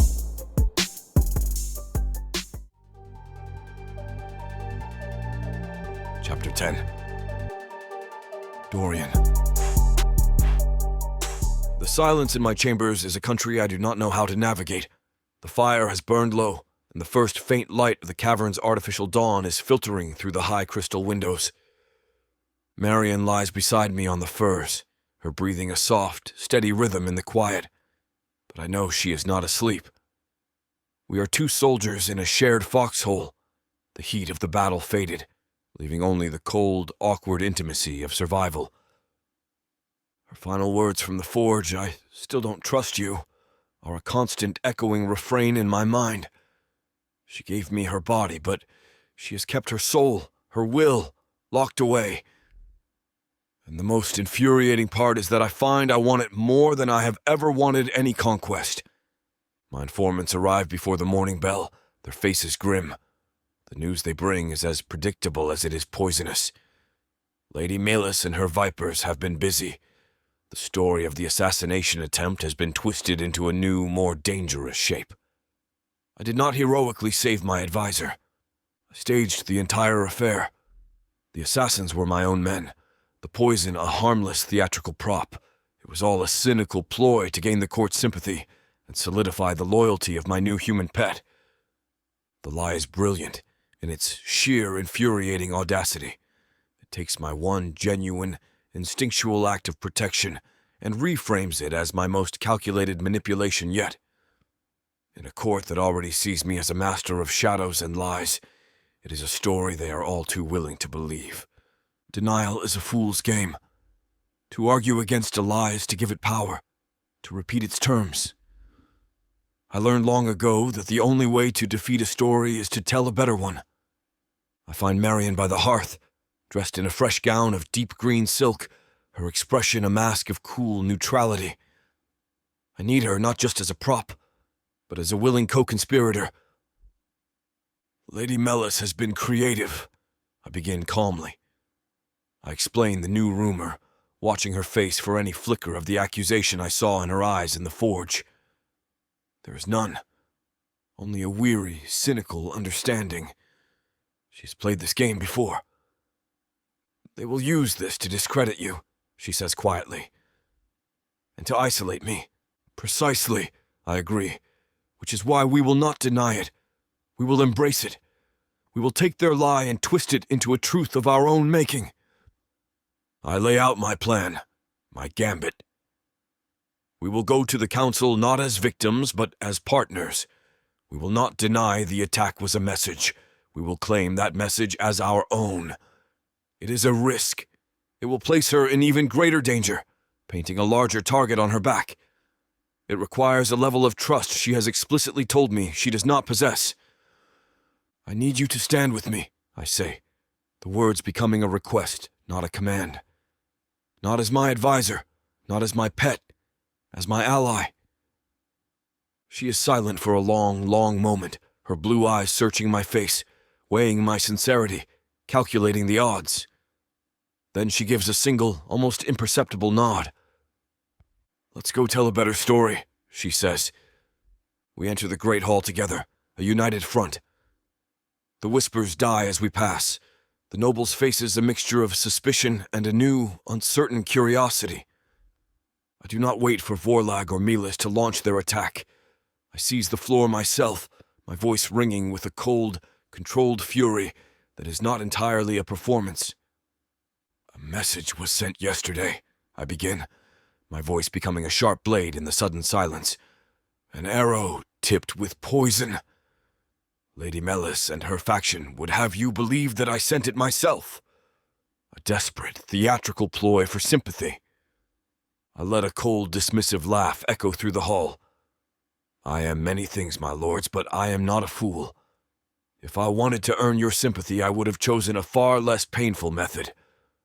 I turned my gaze from the crowd and let it rest, with a deliberate, calculated weight, on Marion. "No," I continue, my voice softening, becoming a tool of pure political precision. "The message was not for me. It was for her. It was a warning, sent by the cowards who still serve a ghost in exile. It was a declaration that any human who dares to rise above their station, to hold a position of influence, to have a voice in this court, will be struck down." I stepped to her side, my hand resting on her shoulder, a public proprietary claim. "They did not attack my body," I growl, low and menacing. "They attacked a symbol of the warlord's new age. They attacked the very heart of the reforms we are here to celebrate." Marion, playing her part to perfection, lifts her chin, her expression one of calm, unbroken defiance. She does not look like a victim. She looks like a queen. From the dais, I see a slow, approving smile spread across Selene's face. The narrative has been flipped. The gambit is a public success. I have turned their weapon back on them, reframing their accusation as proof of their own treachery. But it comes at a price. A summons from the warlord is delivered before the council has even fully dispersed. It is not a request. I find Drazian in his private council chamber, the air heavy with the scent of old leather and his own cold, killing rage. Selene stands beside him, her expression one of quiet, maternal concern. The warlord does not waste time with pleasantries. "That was a bold move, Dorian," he rumbles dangerously. "You have a talent for the theater. You have successfully painted your advisor as a martyr for my cause." He takes a slow, deliberate step toward me, his crimson eyes burning with an intensity that makes the hairs on my arms stand on end. "You have also," he continues, his voice dropping to a near whisper, "just confirmed her value to our enemies. You have marked her as a high-value target for every loyalist who still draws breath in this city." He stops just before me, a mountain of silent, lethal power. He does not need to raise his voice. His presence is a threat in itself. "You have used her well," he says, his voice becoming a final, chilling promise. "But if you use her poorly, if your games, your schemes, your endless, intricate maneuvers lead to her death." He lets the threat hang in the air, unfinished, more potent than any direct command. "You will wish for an eternity of my displeasure." The unspoken promise in his eyes is a visceral, terrifying thing. I've played my game, and I've won the day's battle. But I've also just been put on a new, far more dangerous leash. I must now protect Marion, not just for the sake of my own ambition, but to save my own skin from the warlord's wrath. Chapter 11. Marion. The warlord's threat echoes in the silence of Dorian's chambers, a cold, final verdict that has bound my fate to his more tightly than any length of iron. If he falls, I fall. If his games lead to my death, Drazian will unmake him. We are now two scorpions in a bottle, our survival dependent on a delicate, deadly dance of mutual preservation. The thought is as terrifying as it is clarifying. I cannot afford to be a pawn anymore. I must become a player, and to play, I need allies, There is only one person in this entire cursed mountain I can even begin to trust. I find Aricel in the lower training yards, observing a group of young, unblooded Vrakan practice sword forms. She leans against a stone pillar, a picture of lazy, insolent grace, the chain that binds her to the ever-present, ever-silent Arik, looped loosely over her arm. She is watching the trainees with the critical, unimpressed eye of a predator judging the clumsy play of cubs. "They're sloppy," she says without looking at me, her voice a low murmur. "Too much flash, not enough follow-through. They'll be dead in a real fight." "I need your help," I say, dispensing with the pleasantries. "We are not friends. We are survivors, and that is a language we both understand."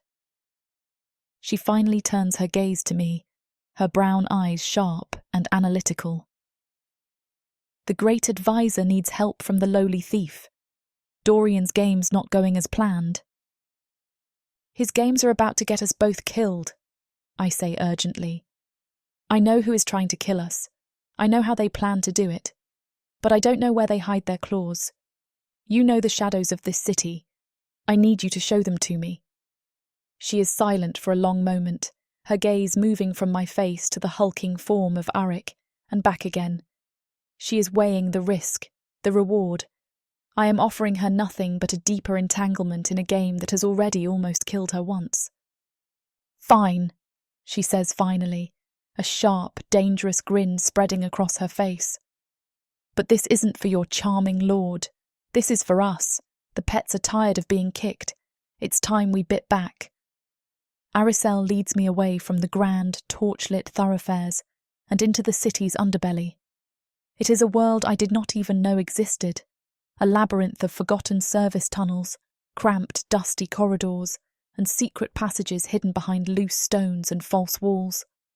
The air down here is different, offensive with the smell of coal dust, unwashed bodies, and the faint, sweet scent of some kind of illicit, smoky herb. This is where the real city lives, in the shadows beneath the notice of the high and mighty.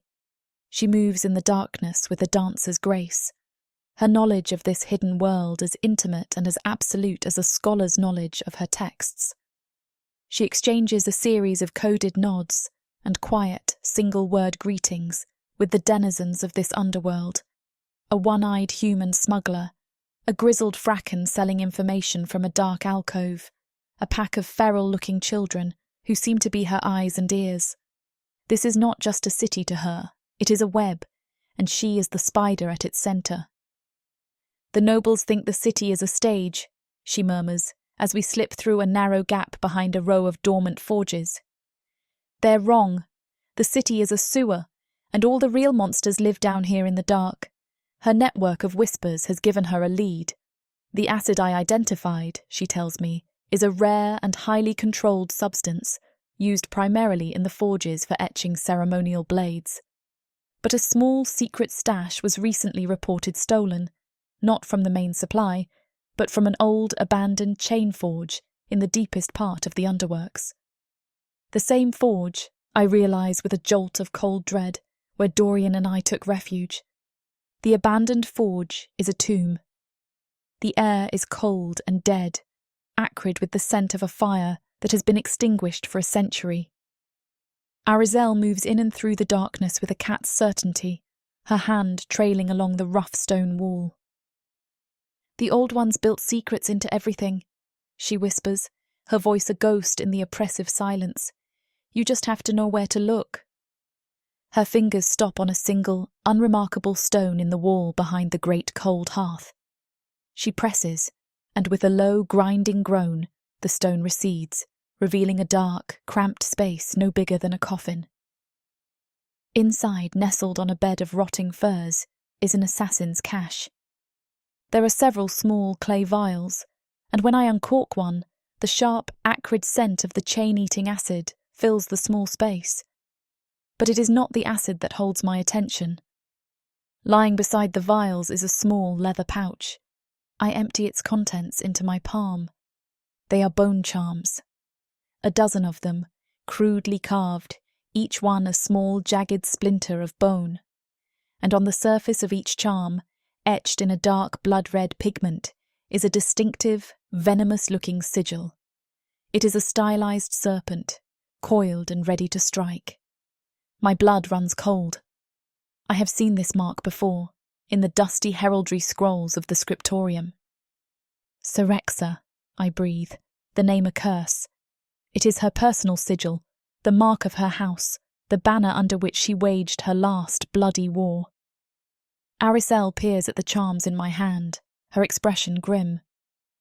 Her shadow grows longer, she says, her voice sounding like a low, certain thing.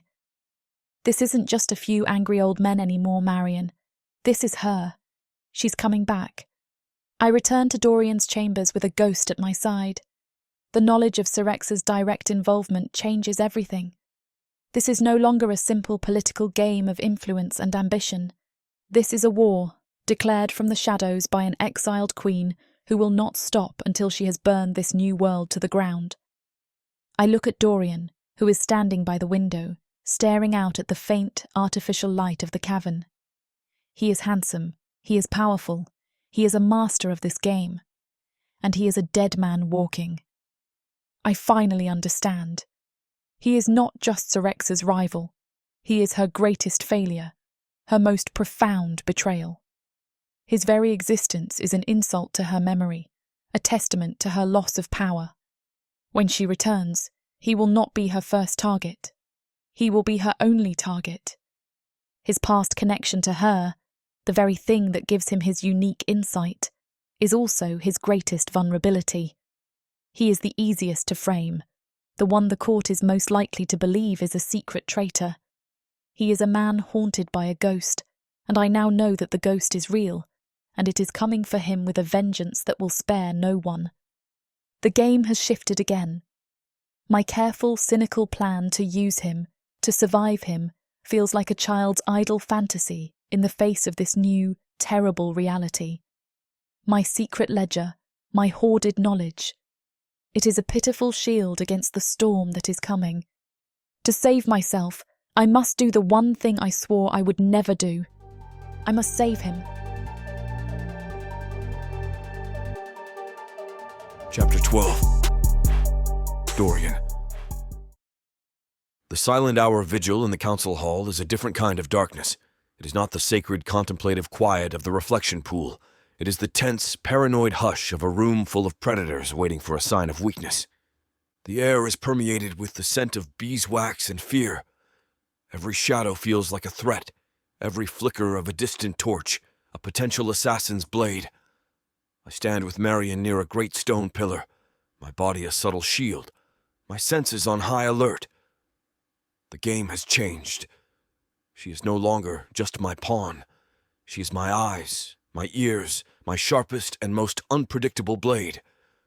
She leans close, her presence a familiar, grounding warmth in the oppressive gloom. Her whispers are not the sarcastic barbs of a captive, but the clipped, precise analysis of a fellow strategist. "Millis is trying to rally the southern lords," she murmurs, her breath a ghost against my ear. "She's promising them Vaynar's old titles if they declare for Serexa." "And Vorlag?" I ask, my own voice a low rumble. "He is losing them," she whispers back, a hint of grim satisfaction in her tone. "His performance at the pool was too clumsy. He showed his hand, and now the more cautious ones are backing away. He's becoming desperate." Her insights are a drug, a potent, addictive source of clarity in the chaos. I find myself relying on her keen, analytical mind, in a way I have never relied on anyone. The realization is a dangerous, unsettling thing, a crack in the perfect, solitary fortress of my own ambition.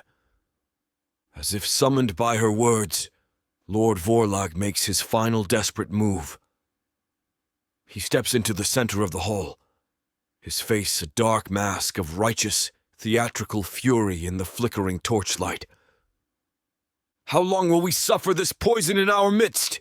he bellows, his voice a thunderclap that shatters the sacred silence. "How long will we be ruled by a warlord who is blind to the serpent he has welcomed into our house?" He turns, his arm outstretched, his long, pale finger pointing directly at me. Dorian. He spits my name like a curse. Serexa's shadow. Her pet. He plays the part of the reformer, but he's a traitor at his core. A wave of shocked, angry murmurs sweeps through the hall. This is no longer a game of whispers and veiled insults. This is an open declaration of war. He survives every assassination attempt, does he not? Vorlag continues, his voice ringing with a fanatic's certainty. How convenient, how fortunate. Or is it, my lords, that a master does not strike down her most loyal servant? He turns his venomous gaze on Marion. He uses this human as his shield, his excuse. She is either his willing accomplice in this treason, or she is a blinded, infatuated fool who cannot see the leash he holds. The accusation is a masterstroke of political poison, a lie so perfectly crafted that it feels like the truth. I can feel the eyes of the council turning on me, the seeds of doubt taking root. I am once again trapped in the cage of my own past. Before I can even begin to formulate a defense, to craft a lie that is better than his, Marion moves. She detaches herself from my side and steps forward into the center of the hall, into the full, unforgiving glare of the torchlight. She doesn't look at me, doesn't look at the warlord. Her gaze is fixed with a cold, contemptuous fire on Lord Vorlag. I was raised in a court of liars, my lord, she begins, her voice not loud, but so clear and so sharp that it cuts through every other sound in the hall. I have spent my entire life breathing the air of deceit. I know the sound of a lie, the shape of it, the taste of it. She takes another slow, deliberate step toward him.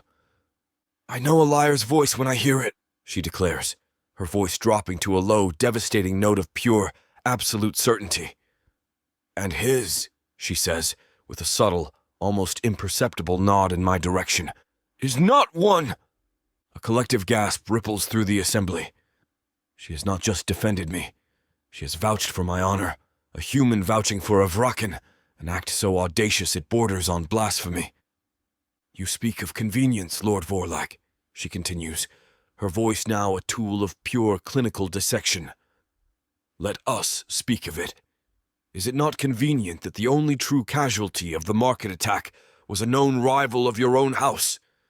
Is it not convenient that the only nobles who have died are the ones who consistently voted against your own faction in this council? She is turning his own weapon back on him, her mind a blur of political blade work.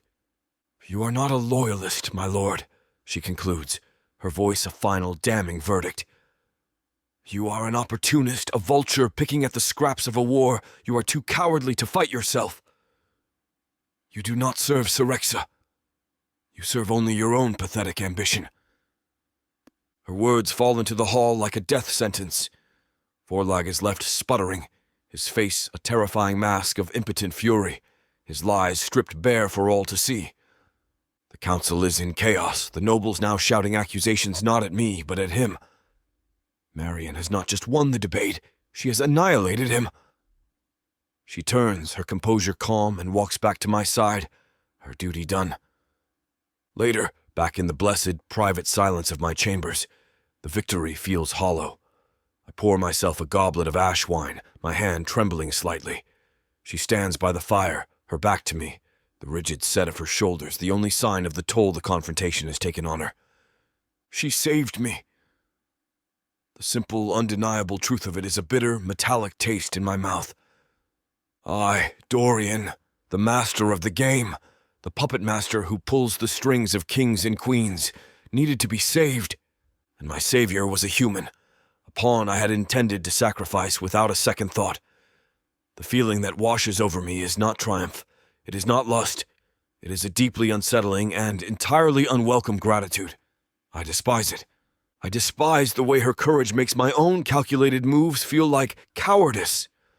I despise the way her unwavering defense of my honor has somehow made me feel honorable.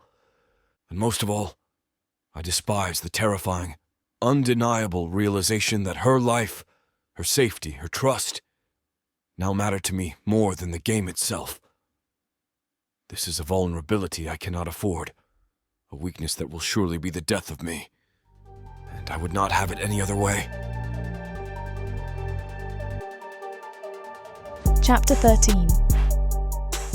Marion. The days leading up to the second vigil feast are a study in organised chaos. The entire cavern city is transformed into a glittering, humming hub of activity. Artisans polish the great silver goblets until they gleam like captured stars, their surfaces meant to reflect the new, unified faces of the court. Great strands of the chains of night, heavy with the iron and crystal links of the past year, are hoisted into place. Their immense weight a testament to the fragile peace that has held. The air is permeated with the scent of pine, roasting marrow, and a palpable, simmering tension. I watch it all from the strange, privileged position of Dorian's shadow. I see the hopeful, determined faces of the reformists, the humans and Vraken who are pouring their souls into this new tradition. Their belief in this celebration, in this new world, is a fragile, beautiful thing, a field of wildflowers blooming in the heart of a volcano. I also see the others. I see the cold, watchful eyes of Lord Vorlag's faction, the sneering lips of Lady Melis and her vipers. They move through the festivities like ghosts, their silence a far more potent threat than any open rebellion. They are not celebrating, they are waiting. The entire city feels like a beautifully decorated powder keg, and I am standing at its epicentre, trying to guess where the spark will come from. In the midst of this high-stakes political theatre, a moment of pure, untainted sincerity finds me. I am standing near the great hearth, observing the placement of a new, massive log, when a small, hesitant figure approaches me. It is Mira. In the year since I last saw her in the haze of my capture, she has grown. The haunted, frightened look in her eyes has been replaced by a quiet, steady confidence. She has become one of the children of this new age, a living symbol of the hope they are all fighting for. She stops before me, her hands clasped behind her back, her expression one of shy, serious reverence. She sees me not as a political pawn or a courtly manipulator, but as one of them, another of the brave human ladies, as I once heard her call Solène, Isolde, and Arizel. "Lady Marion," she says, her voice sounding like a soft, clear bell. I wanted to give you something." She brings her hands from behind her back and holds out a small, crudely carved object. It is a charm, a piece of bone sanded smooth and etched with the delicate, intricate pattern of a snowflake. It is a child's art, imperfect and beautiful. "For courage," she whispers, pressing it into my hand. "For the feast." The feel of the small, cool charm in my palm is a physical jolt.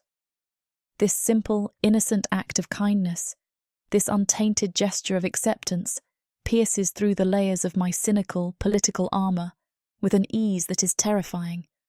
A wave of profound, unfamiliar warmth spreads through my chest, followed immediately by a sharp, stabbing guilt. I am a strategist, a player in a deadly game. I do not deserve a gift given with such a pure, open heart. I force a smile, my throat suddenly tight. "Thank you, Mira," I manage to say. "It is the most beautiful charm I have ever seen." I am still looking at the charm a few minutes later, its smooth surface a strange, grounding anchor in the chaos of my thoughts, when a familiar, cynical voice cuts through my reverie. "Careful." Arizel appears at my side, a ghost in her worn leather, the chain on her wrist giving a soft, musical clink. She nods toward the small snowflake in my palm, a knowing, almost pitying look in her sharp brown eyes. "They get you with the children and the pretty trinkets," she says in a teasing drawl. "It starts with a charm for courage. Then it's a shared goblet at the feast, a whispered secret in the dark." She holds up her own shackled wrist, giving the heavy iron chain that connects her to Arik a deliberate, meaningful jangle.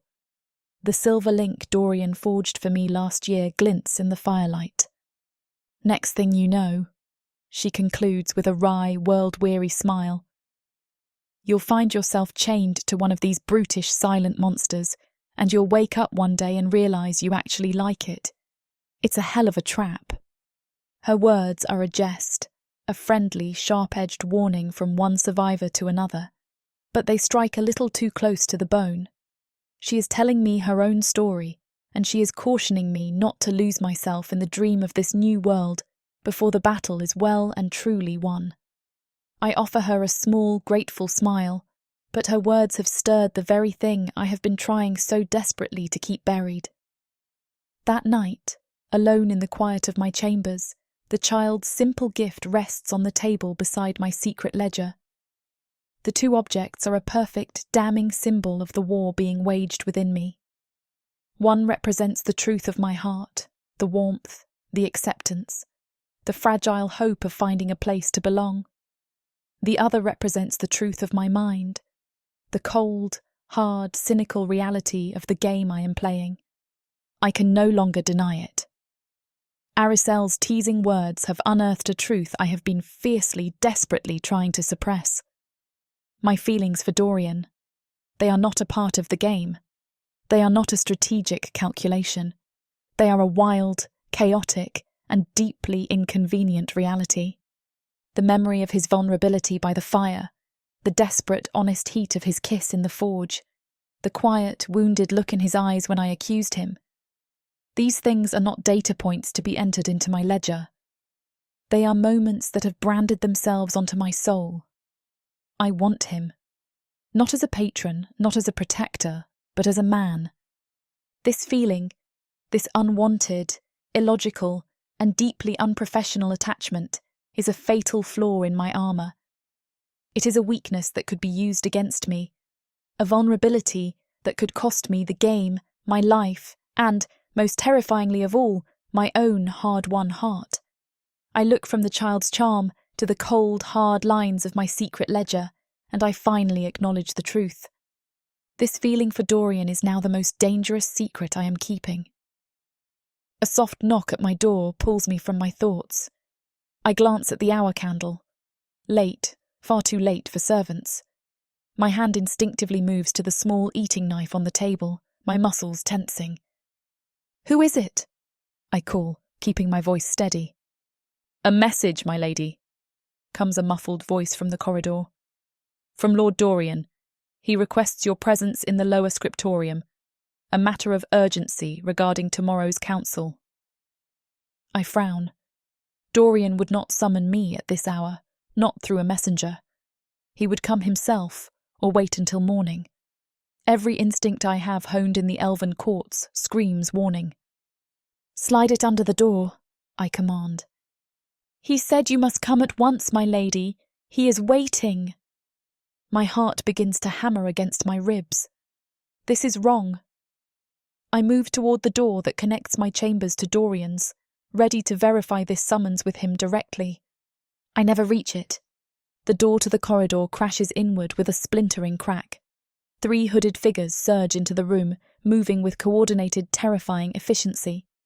I grab the eating knife, slashing at the first one who reaches me, and I feel a savage satisfaction as the blade opens a gash across his arm. "Brat!" he snarls, and backhands me across the face with brutal force. I stumble, my vision exploding with stars, but I do not go down. I throw the small table at them, sending Mira's charm and my inkwell flying. I scream, a wordless, furious sound, hoping Dorian will hear, hoping the guards will come.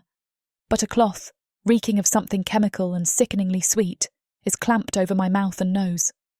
I thrash, my nails finding flesh, drawing blood. One of them curses.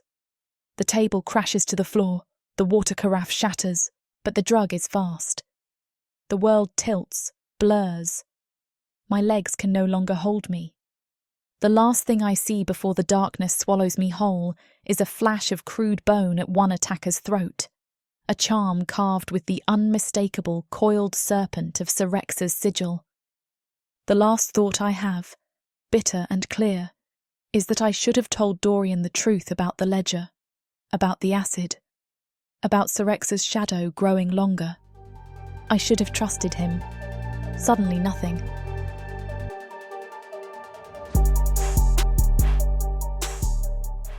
From the depths of the darkness of Protheka, or clawing up from the realms of fantasy. come the most fearsome beasts you have ever seen. These monsters are done watching from the shadows. Now, as they step into the light, something unexpected grips them. Something even they can't fight off. Love, Vampires, demons, dark elves, gods. minotaurs, creatures of light and dark. They will protect their mates. Do whatever needs to be done.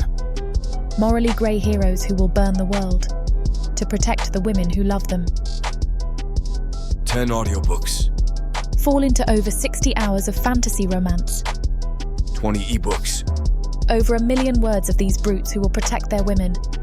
even if they might destroy themselves in the process.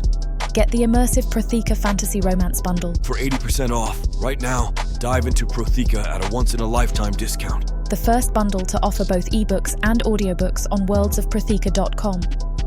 Protheka's magic is eternal, and this romantasy bundle will make it endless. Chapter 14. Dorian. The Warlord's threat is a ghost that now haunts my chambers. It follows me from the hearth to the window, a cold whisper of displeasure that is more chilling than any shouted command. If she dies, you will wish for an eternity of my displeasure. It was not a warning. It was a prophecy.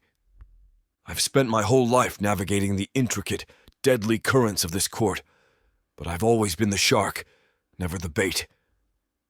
Now Drazian has hung a hook in my jaw, and the line is tied directly to Marian's life. A cold, unfamiliar feeling begins to coil in my gut. It is not the familiar, exhilarating thrill of a dangerous game. It is the low, grinding thrum of genuine fear. Not for myself, but for her. The thought of Syrex's loyalists, of the faceless, fanatical zealots who still worship her memory, putting their hands on Marian. It ignites a fire in my soul, so hot and so savage it terrifies me. My carefully constructed world of masks and maneuvers feels like a house of cards in the face of this raw, primitive, and deeply inconvenient emotion. I need to secure her. I need to control her.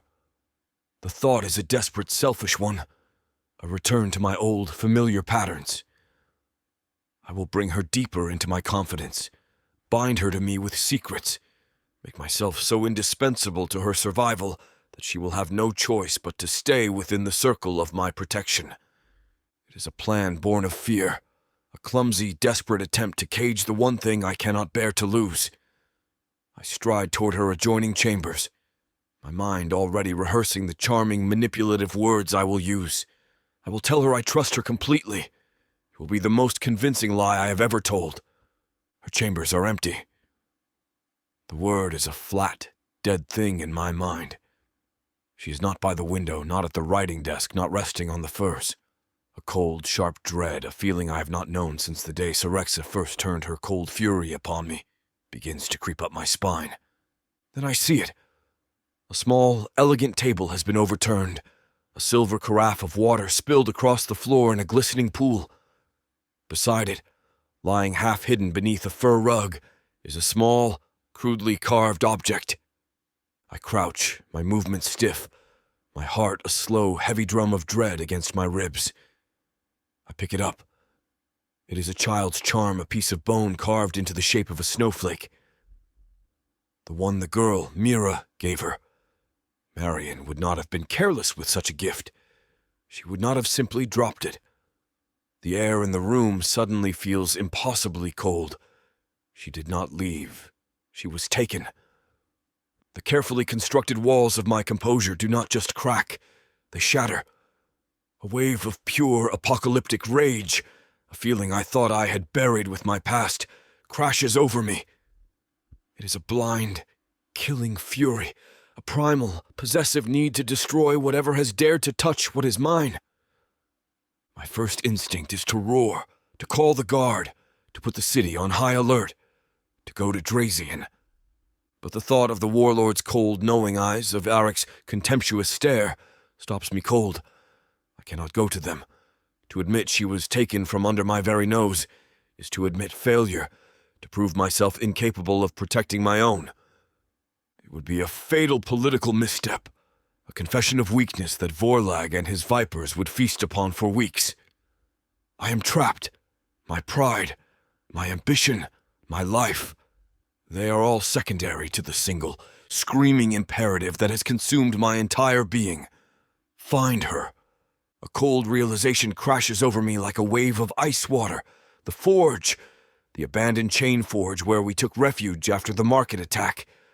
I had chosen it deliberately, not randomly as I let Marion believe.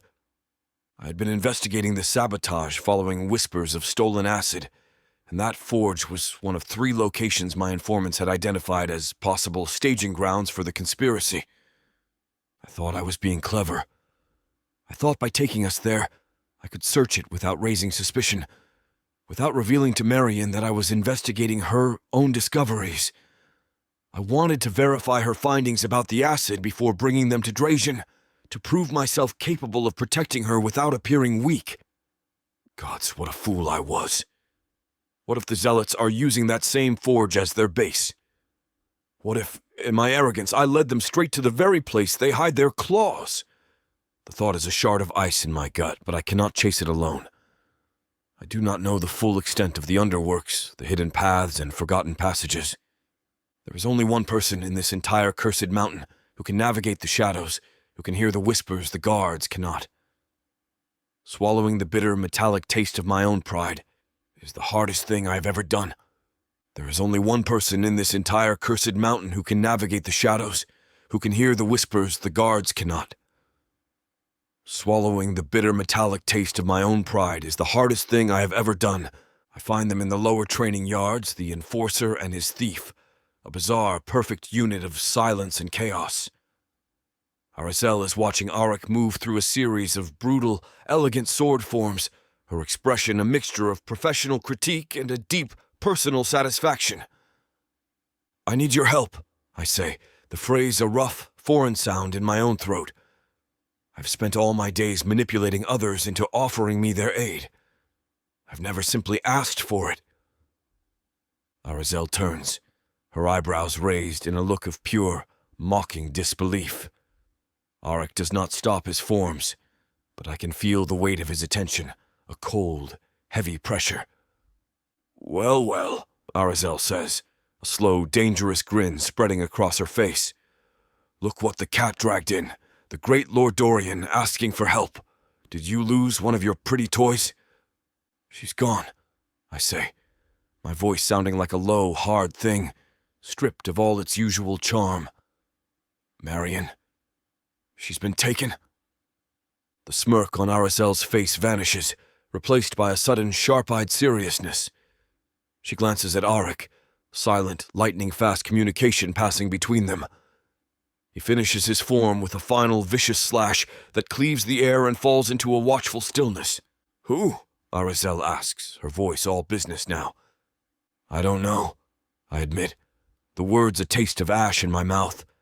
Sir Rex's loyalists, zealots. They left her chambers a mess.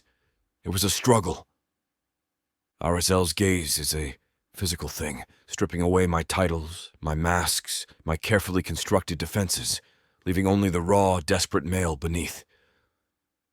She is weighing me, judging my sincerity, my fear.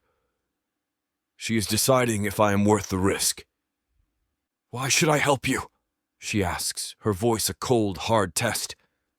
She's your pawn, not mine. Why should I risk my neck for your game? Because they will kill her, I snarl, my control finally snapping, my voice a raw, desperate roar that echoes in the yard. Because she is not a pawn. She is... I stop, the word catching in my throat, a truth too new, too terrifying to speak aloud. But Arazel hears it anyway. She sees it in my eyes. A slow, knowing look of profound, almost pitying understanding dawns on her face. Gods, she whispers, shaking her head. You've got it bad. She turns to Arik. We're helping him. It is not a request. It is a command. Arazel is a creature of the shadows. She leads us not through the grand halls, but into the underbelly, into the labyrinth of forgotten tunnels she calls home. The air grows cold, layered with the scent of dust and decay. Auric is a silent, lethal presence at my back, his disapproval a physical weight, but his loyalty to his mate's command is absolute. I'm no longer a lord of the court. I'm a supplicant in their world, and I am utterly, hopelessly lost. The old guard is gone, Arazel murmurs as we move through the oppressive darkness, her voice a low, confident thing. Vaynor, Kstan, they were politicians, but Kieran was a priest. He left behind true believers, fanatics. They call themselves the Unbroken. They're everywhere, servants, guards, acolytes, a network of sleeper agents hiding in plain sight, waiting for a sign to act. She stops before a section of blank stone wall, her hand tracing a pattern I cannot see. They believe the reforms are a disease, she continues, her voice a grim whisper. And they believe the only way to purify the city is with a blood sacrifice. An old rite, to reclaim the goddess's favor. With a low groan, a section of the wall recedes, revealing a dark, narrow passage. A cold, foul wind, smelling of old bones and something ancient and foul, rushes out to meet us.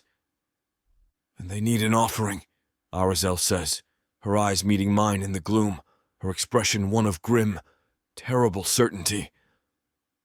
A symbol of the new corruption, a human who has been raised too high. My blood runs cold. I finally understand. They are not just going to kill her. They are going to offer her. And we are running out of time. Chapter 15. Marion. I wake to a symphony of pain. A dull, throbbing ache at the back of my head, the sharp, raw bite of ropes on my wrists and ankles, and a profound, soul-deep cold that has nothing to do with the temperature. The soft silks and warm furs of Dorian's chambers are gone, replaced by the unforgiving stone floor of a nightmare. The air is a foul assault, thick with the aroma of bone dust, damp earth, and a stale, sickly sweet incense that clogs the back of my throat. My heart hammers against my ribs, a frantic, terrified bird in a cage of bone. I force my eyes open. I am in a crypt, a forgotten catacomb deep in the underbelly of the city. The walls are lined with skulls, their empty sockets staring down at me in silent judgment. The only light comes from a handful of guttering torches that cast long, dancing shadows, making the room feel alive with a host of silent, leering ghouls. And in the room, the source of the unholy light and stench, is an altar. It is a crude, horrifying construction of yellowed bones, skulls, ribs, femurs, lashed together with strips of raw leather.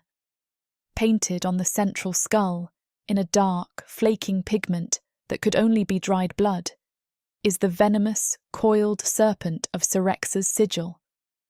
The terror that washes over me is a cold, paralysing tide. This is not a simple kidnapping. This is not a political manoeuvre. This is something far older, far darker. This is a place of worship.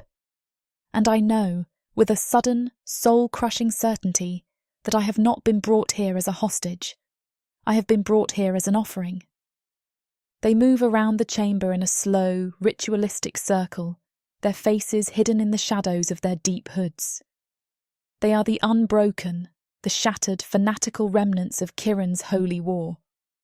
Their movements are a synchronized, unnerving dance, their low, chanting voices a monotonous, hypnotic drone that seems to vibrate through the very stone beneath me.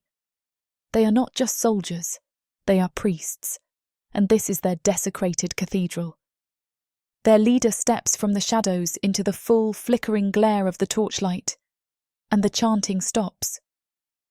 A figure steps from the shadows into the full, flickering glare of the torchlight, and the unbroken fall to their knees as one. He is not the brutish warrior I expect. He is a creature of terrifying, charismatic grace, his face a calm mask of serene, beatific certainty, his crimson eyes burning with the feverish, unholy light of a true believer. He circles me once, a predator assessing his sacrifice, then stops before me. He leans in, his voice a low, intimate whisper that is more chilling than any scream, a sound of gentle, absolute conviction. "The goddess weeps for the city," he murmurs, his gaze holding mine with a profound, almost loving pity, as if I am a cancerous limb he is about to excise for the good of the body. "She has sent a physician to cure the sickness. I am her surgeon."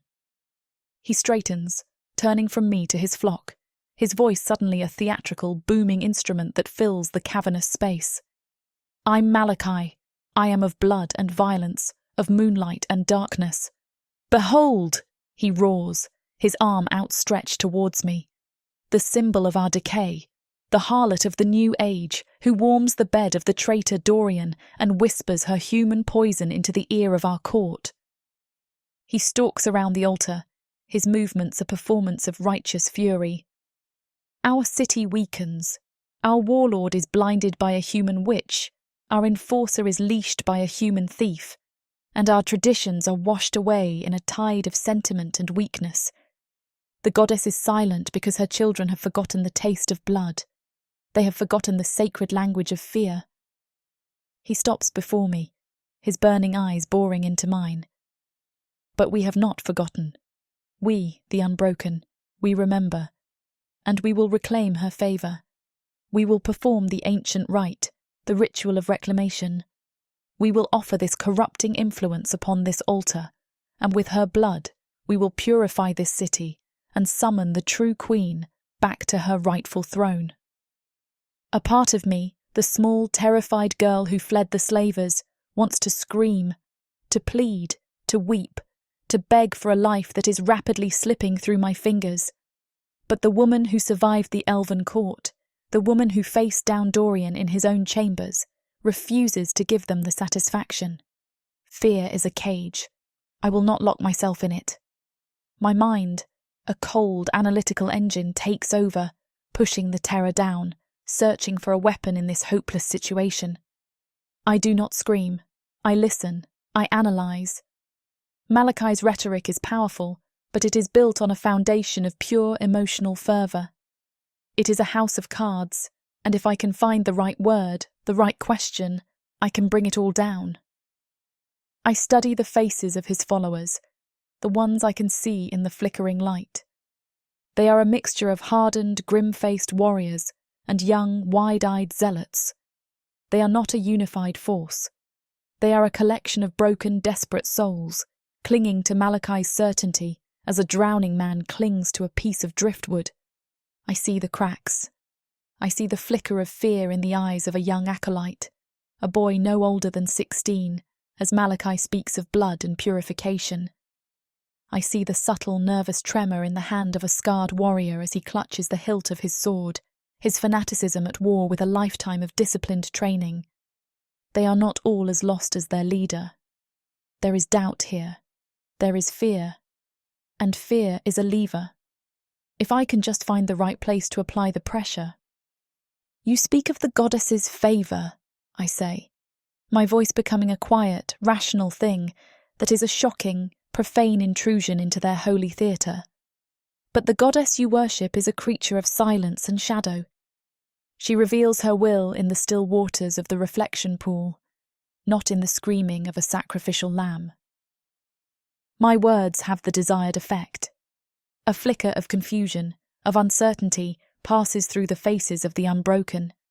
I have used their own dogma, their own scripture, as a weapon against them. Malachi turns to me, a slow, dangerous smile spreading across his face. He is not angered, he is intrigued. He sees my defiance not as a plea for my life, but as a final, fascinating symptom of the disease he has sworn to cure. "The harlot has a serpent's tongue," he says to his followers, his voice a low, amused purr. "She uses the sacred texts to defend her own corruption, but the old ways, the true ways, demand more than just reflection. They demand action. They demand blood." He turns to the altar, and from a fold in its gruesome, bony surface, he produces a long, wicked-looking dagger. The blade is not metal, but a single, perfectly shaped shard of black obsidian, its edges honed to a razor's sharpness. It is a ritual blade, a tool made not for battle, but for sacrifice. He raises the dagger high, its black surface drinking the torchlight. The goddess has been silent for too long, he roars, his voice reaching a feverish, ecstatic crescendo. Tonight we will give her a voice. Tonight we will make her scream. He begins the final booming chant, a string of ancient, guttural words that echo in the dead air of the crypt.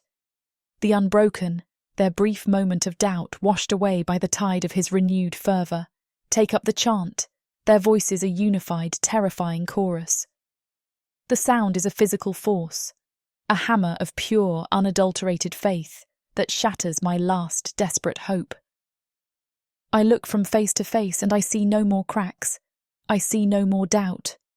I see only the blank, empty eyes of true believers. The countdown to my own oblivion has begun, and in the face of their absolute, unshakable madness, I am forced to confront the final, terrifying truth. My intellect, my words, my games, they are all useless here. I am out of moves. Chapter 16. Dorian. Every moment in these suffocating, forgotten tunnels is a fresh humiliation. My fine leather boots are caked in grime. The air is polluted with the smell of decay and damp earth. And I'm not a leader, but a follower, a desperate lord, being guided through the sewers by a common thief. RSL moves through the darkness with a confidence that is both infuriating and my only hope. Auric, a silent, hulking shadow at her back, his presence a constant, judgmental weight. My charm, my wit, my political acumen, they are all useless trinkets in this subterranean hell. All that is left is the raw, animal desperation to find Marion, a feeling so pure and so savage it is threatening to consume me whole. They'll have sentries, RSL whispers, her voice a ghost in the oppressive silence. The unbroken are fanatics, not fools. They believe this crypt is a holy site. They will guard it. Her prediction proves true a moment later. As we round a bend, two hooded figures step from the shadows, their blades drawn, Syrex's serpent sigil painted crudely on their chests. Before I can even react, Auric is a blur of motion. It is not a fight, it is an execution. A whirlwind of black iron and brutal efficiency over in two silent, lethal heartbeats. He does not even have the courtesy to be breathing heavily afterward. I feel a surge of bitter, impotent resentment. I need his brute force, and I despise him for it. Arzel gives me a sharp, knowing look. "Try to keep up, my lord," she says, her voice cutting like a blade of pure, distilled sarcasm. We move deeper, the air growing colder, the scent of unholy incense and old blood growing stronger. A low, rhythmic sound begins to vibrate through the stone beneath my feet. Chanting. The sound is a deep, guttural drone, a monotonous prayer to a dark and hungry god. It is the sound of a clock ticking down to an execution. My blood runs cold, and the last of my carefully constructed composure shatters, replaced by a pure, blinding urgency. "They've begun," I hiss, my voice a raw, ragged thing. Arzel places a hand on my chest, her touch surprisingly steady. "Then let's give them a proper interruption." She leads us to a massive stone door, bound with rusted iron straps. The chanting from within is louder now, a hypnotic, terrifying chorus. There is no time for subtlety, no room for a plan. Auric simply puts his shoulder to the door. The ancient stone groans, splinters, and then explodes inward with a sound like a thunderclap. We spill into the sacrificial chamber, three agents of chaos crashing their holy rite. The scene is a gothic nightmare. The bone altar, the flickering torches, the dozen robed zealots. And in the center of it all, bound and kneeling before the altar, is Marion. She is alive, her head held high, her eyes blazing with a defiant fire that makes my heart ache with a terrible, fierce pride. Standing over her is Malachy, his face a terrifying mask of ecstatic piety, a long black dagger raised high in his hand, its tip aimed at her heart. The world narrows to a single, burning point of focus. Her. The zealots are a blur, the chanting a distant hum. There is only the priest and his intended sacrifice. Malachi's head snaps up as we enter, his expression of holy rapture twisting into a snarl of pure, venomous hatred. "The traitor!" he screams, his voice a raw, fanatical shriek. "Kill him! The goddess demands his blood as well!" The unbroken surge forward, a wave of black robes and gleaming steel. But I do not see them. I only see Malachi, and the blade he holds over the woman I will not allow him to touch. Auric meets the charge of the zealots with a roar, his great sword a whirlwind of death, a one-man army holding back the tide. Arizel is at his side, a blur of motion, her daggers and her chain a symphony of brutal, street-honed violence. They are buying me an opening. I do not waste it. I'm not a brawler like Auric. I'm a duelist. My blades are in my hands, 2 streaks of silver in the gloom, and I move. I'm a blur of speed and precision, a serpent striking through the chaos. I do not fight the horde. I flow through them, a ghost in their midst, my path a direct, unwavering line to the altar. A zealot steps in my way, his sword raised, and I kill him with a single contemptuous thrust to the throat without breaking my stride. I reach the altar just as Malachi decides to finish his work. He turns his blade from me to Marion, his intent clear. With a desperate, guttural roar, I launch myself forward, my own body a shield. My blades flash, a desperate singing parry that meets his obsidian dagger with a sharp, cracking sound. We are locked together, face to face, a battle of wills over the kneeling form of the woman we both see as a symbol. "She is mine," he snarls, his eyes burning with a madman's fire.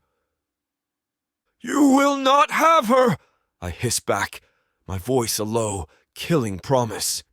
The fight is a frantic, brutal affair. He is a priest, not a warrior, but his fanaticism gives him a wild, unpredictable strength. His obsidian blade is a shard of pure, unholy purpose, and it takes all of my skill to meet his savage, clumsy blows. I'm not fighting with my usual cold, detached precision. I am fighting with a raw, savage fury I did not know I possessed, a primal, protective rage that has burned away all my masks, all my games. Arizel creates the opening. I see her out of the corner of my eye, a blur of motion. She throws one of her daggers, not at Malachi, but at the great unstable stack of skulls at the far end of the altar. The impact is perfect. The pile collapses with a dry, rattling crash, a cascade of bone and dust that distracts Malachi for a single, fatal heartbeat. He turns his head toward the sound, and it is all the time I need. My blade slides past his guard, a single, perfect thrust that finds the soft space beneath his ribs. He lets out a choked, wet gasp, his eyes wide with a final, shocked surprise. The fanatical light in them flickers and dies, replaced by a simple, mortal confusion. He slumps to his knees, the obsidian dagger clattering to the stone floor, and then pitches forward at Marion's feet. The battle is over. The zealots in this chamber, seeing their prophet fall, break and are cut down by Auric with a merciless finality. A profound, ringing silence descends on the crypt, a silence broken only by the sound of my own ragged, desperate breathing. I know, even as I catch my breath, that this is not truly finished. Malachi was the prophet, the voice, but Arizel's words echo in my mind. They're everywhere. For every fanatic who fell here tonight, how many more still hide in the shadows of the court, waiting, watching? We have cut off the head, but the serpent has many bodies. I turn to Marion.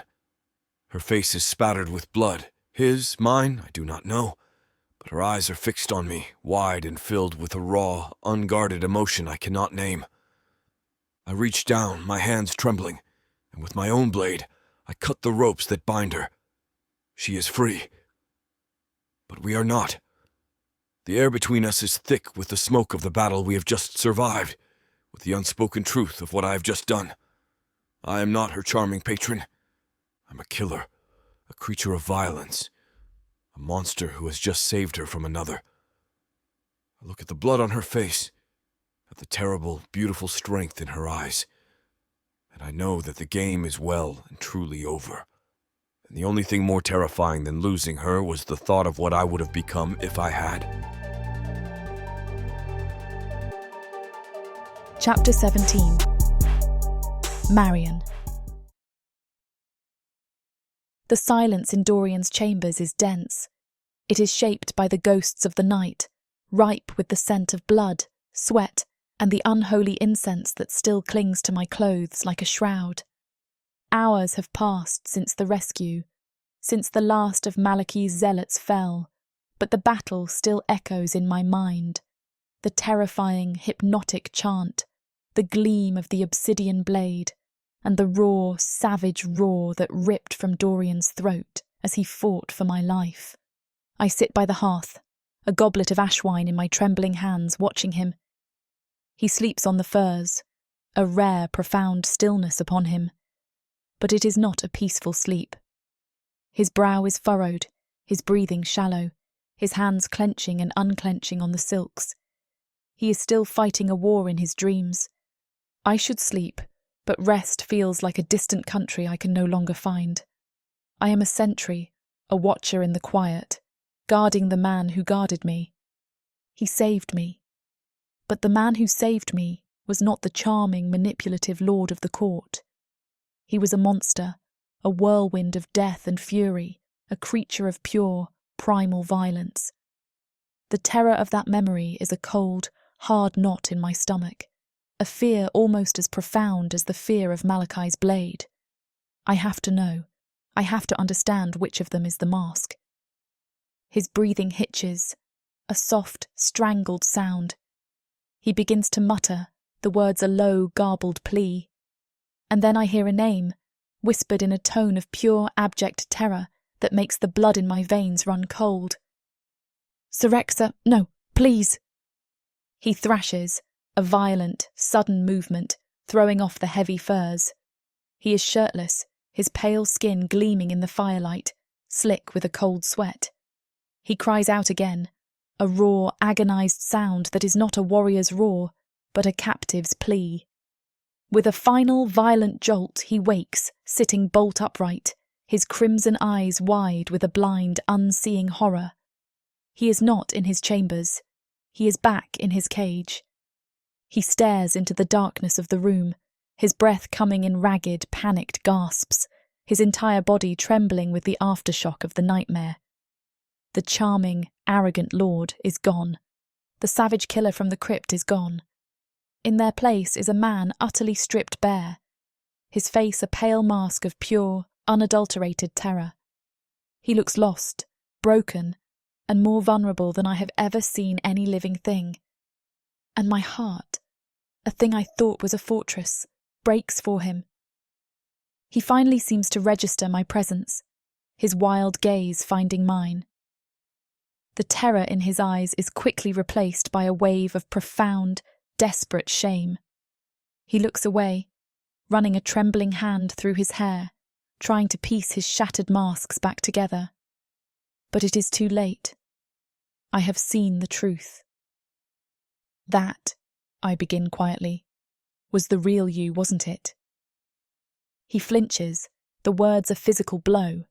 He attempts a laugh, a harsh, broken sound with no humour in it. A mere night terror advisor, the spoils of a vigorous evening. Do not, I hiss, rising to my feet, a fierce, protective anger surging through me. Do not play your games with me. Not now. I move closer to the furs, and my gaze falls on his shoulder. In his thrashing, he has turned toward the fire, and in the warm, dancing light, I see it. High on his left shoulder blade, it is an elegant, intricate pattern of raised, silvery lines, too beautiful, too precise, to be a wound of battle. It is a brand, a mark of ownership. The nightmare, the terror in his voice, and this physical proof of his torment, it all clicks into place with a horrifying, perfect clarity.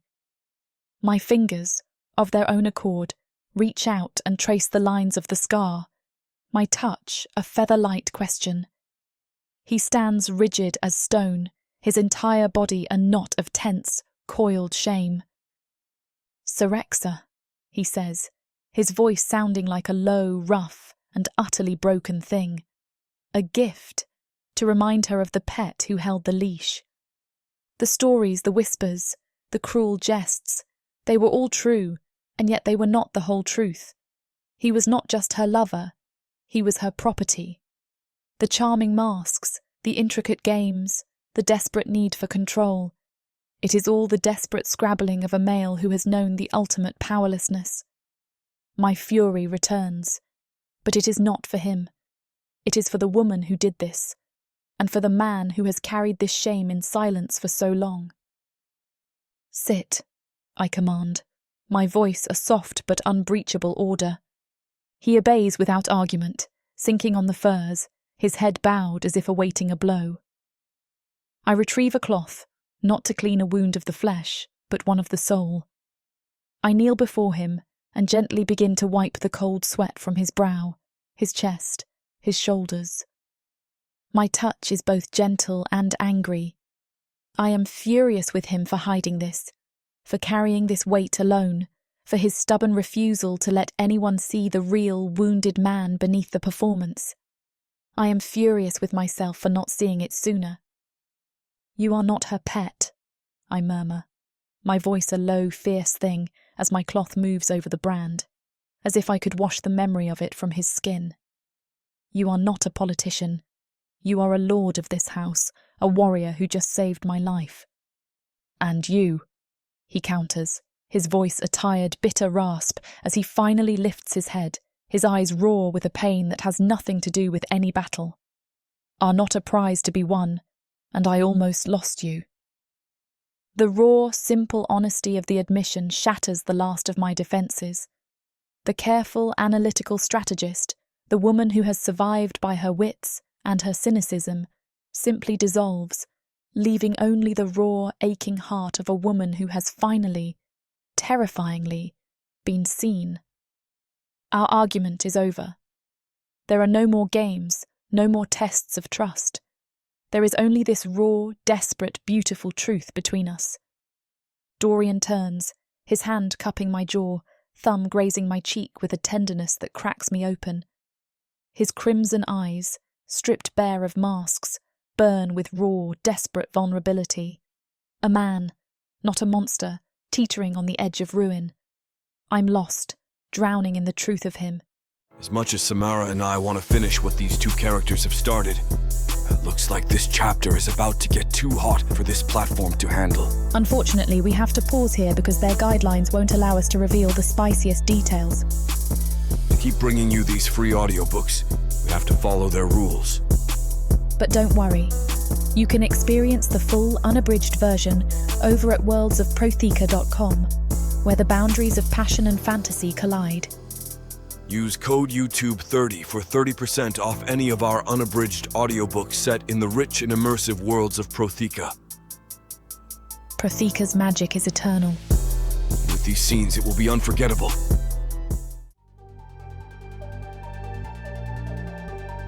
Chapter 18. Dorian. The Great Hall is a tinderbox, and tonight we will see if it burns. The second vigil feast is not a celebration. It is a declaration of war, waged with goblets instead of blades. The air is heavy with the scent of pine, roasting marrow, and a simmering collective resentment that is as sharp and as cold as a winter wind. I enter the hall with Marion at my side, her hand resting lightly in the crook of my arm. Her touch is a small, warm anchor in the storm of my own nerves, a silent testament to the truth we forged in the aftermath of the battle. We are no longer playing a game. Every eye in the hall is on us as we move to our seats. Her presence at my side is no longer a political statement. It is a fact, a reality that has reshaped the landscape of this court. The whispers that follow us are different now. The mockery is gone, now replaced by a mixture of shock, fear, and a grudging, deeply unsettled respect. They no longer see a manipulator and his pawn. They see a partnership, a power, and they do not know what to make of it. I feel the weight of their stares, a physical pressure. The reformists, their faces etched with a fragile, desperate hope, look to us as a symbol of the new age. The traditionalists, a congregation of ghosts led by the seething Lord Vorlag and the venomous Lady Melis, look at us as the embodiment of the sacrilege they have sworn to destroy. I meet their gazes one by one, my expression a mask of calm, pleasant neutrality, but beneath it, my heart is a frigid, hard knot of resolve. Tonight, I will not just win the argument, I will end it. The feast begins, a tense, theatrical affair. Drazian and Selene rise from the dais, their hands clasped, a perfect, powerful symbol of the new world they are trying to build. Drazian's voice booms through the hall, speaking of endurance, of shared bonds, of a future forged not in bloodlust, but in partnership. It is a good speech, filled with all the right words. But words are one. It is the ritual that will be the true test. An acolyte brings forth the great silver basin filled with pure white snow, its surface glistening in the candlelight. Another follows with the ceremonial daggers. Selene, the human queen, is the first. With a steady hand, she makes a small, neat cut on her palm and lets a few drops of her crimson blood fall onto the snow. Drazian follows, his own blood mingling with hers. They are the first to share a goblet, a powerful public reaffirmation of the bond that began all of this. One by one, the reformist nobles follow suit. I watch Lucerys and Isolde, their movements a quiet, practiced dance of mutual devotion. I see Auric and Arazel, the enforcer's usual grimness softened by a flicker of something almost tender as he adds his blood to the goblet she holds. But for every pair that steps forward, another remains seated, their arms crossed, their faces masks of cold, contemptuous refusal. Vorlag, Melis, and their faction. They do not move. They are a silent, stubborn island of dissent, their inaction a louder protest than any shouted accusation. The time has come. The general toasts are done, and now is the moment for personal declarations, for the forging of new bonds. This is the moment I have been waiting for. My mind, the cold, calculating machine that has guided my entire life, has a plan. A subtle gesture, a shared look, a carefully chosen word. These are the tools of my trade. But as I look at Marion, at the quiet, steady strength in her eyes, I realize that the old tools are no longer sufficient. She did not survive a sacrificial altar to be won by a subtle gesture. She deserves a truth. I'm willing to give it. I rise to my feet, my movement drawing the attention of the entire hall. I do not take one of the shared goblets. I take a single, empty silver cup and fill it with snow from the great basin. Then with a slow, deliberate movement, I draw one of my own small, elegant daggers. The hall falls into a profound, waiting silence. With a steady hand, I make a single, deep cut across my own palm. I let my blood, a dark, rich crimson, fall into the snow, a stark, vivid stain against the pure white. I turn to Marion. The entire world narrows to her face, to the shocked, wide-eyed surprise in her gaze. I offer her my bleeding hand, a silent, public plea. She looks from my hand to my eyes, and in her gaze, I see 1,000 questions, 1,000 fears. But I also see the answer. With a hand that is only trembling slightly, she reaches out and takes mine. I take the dagger and, with a touch as gentle as a kiss, I make a small, neat cut on the tip of her finger. I guide her hand over the goblet and let a single, perfect drop of her blood fall, a tiny, bright jewel that lands directly beside my own. Blasphemy! The roar comes from Vorlag, his face purple with apoplectic rage. He performs a sacred bonding rite with a human!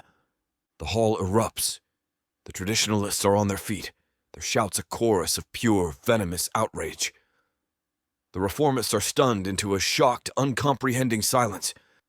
They've just witnessed an act so audacious, so far beyond the pale of even the new reforms, that they do not know how to react. I ignore them all. My world is the woman standing before me, her hand still in mine, her eyes locked on my face. I lift the goblet, the snow within now, a delicate, swirling pink, our blood mingling, becoming one.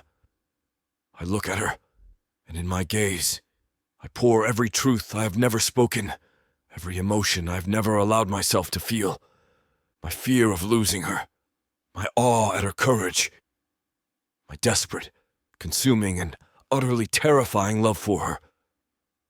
I raise the goblet to my lips and I drink. I drink it all, the snow, the blood, the vow, sealing it in my very soul. I lower the empty goblet and my gaze finds the dais. Drazian and Solène are staring at us, and on both their faces is the same slow, triumphant smile. It is the look of rulers who have just seen their most volatile and dangerous weapon willingly forge his own chain.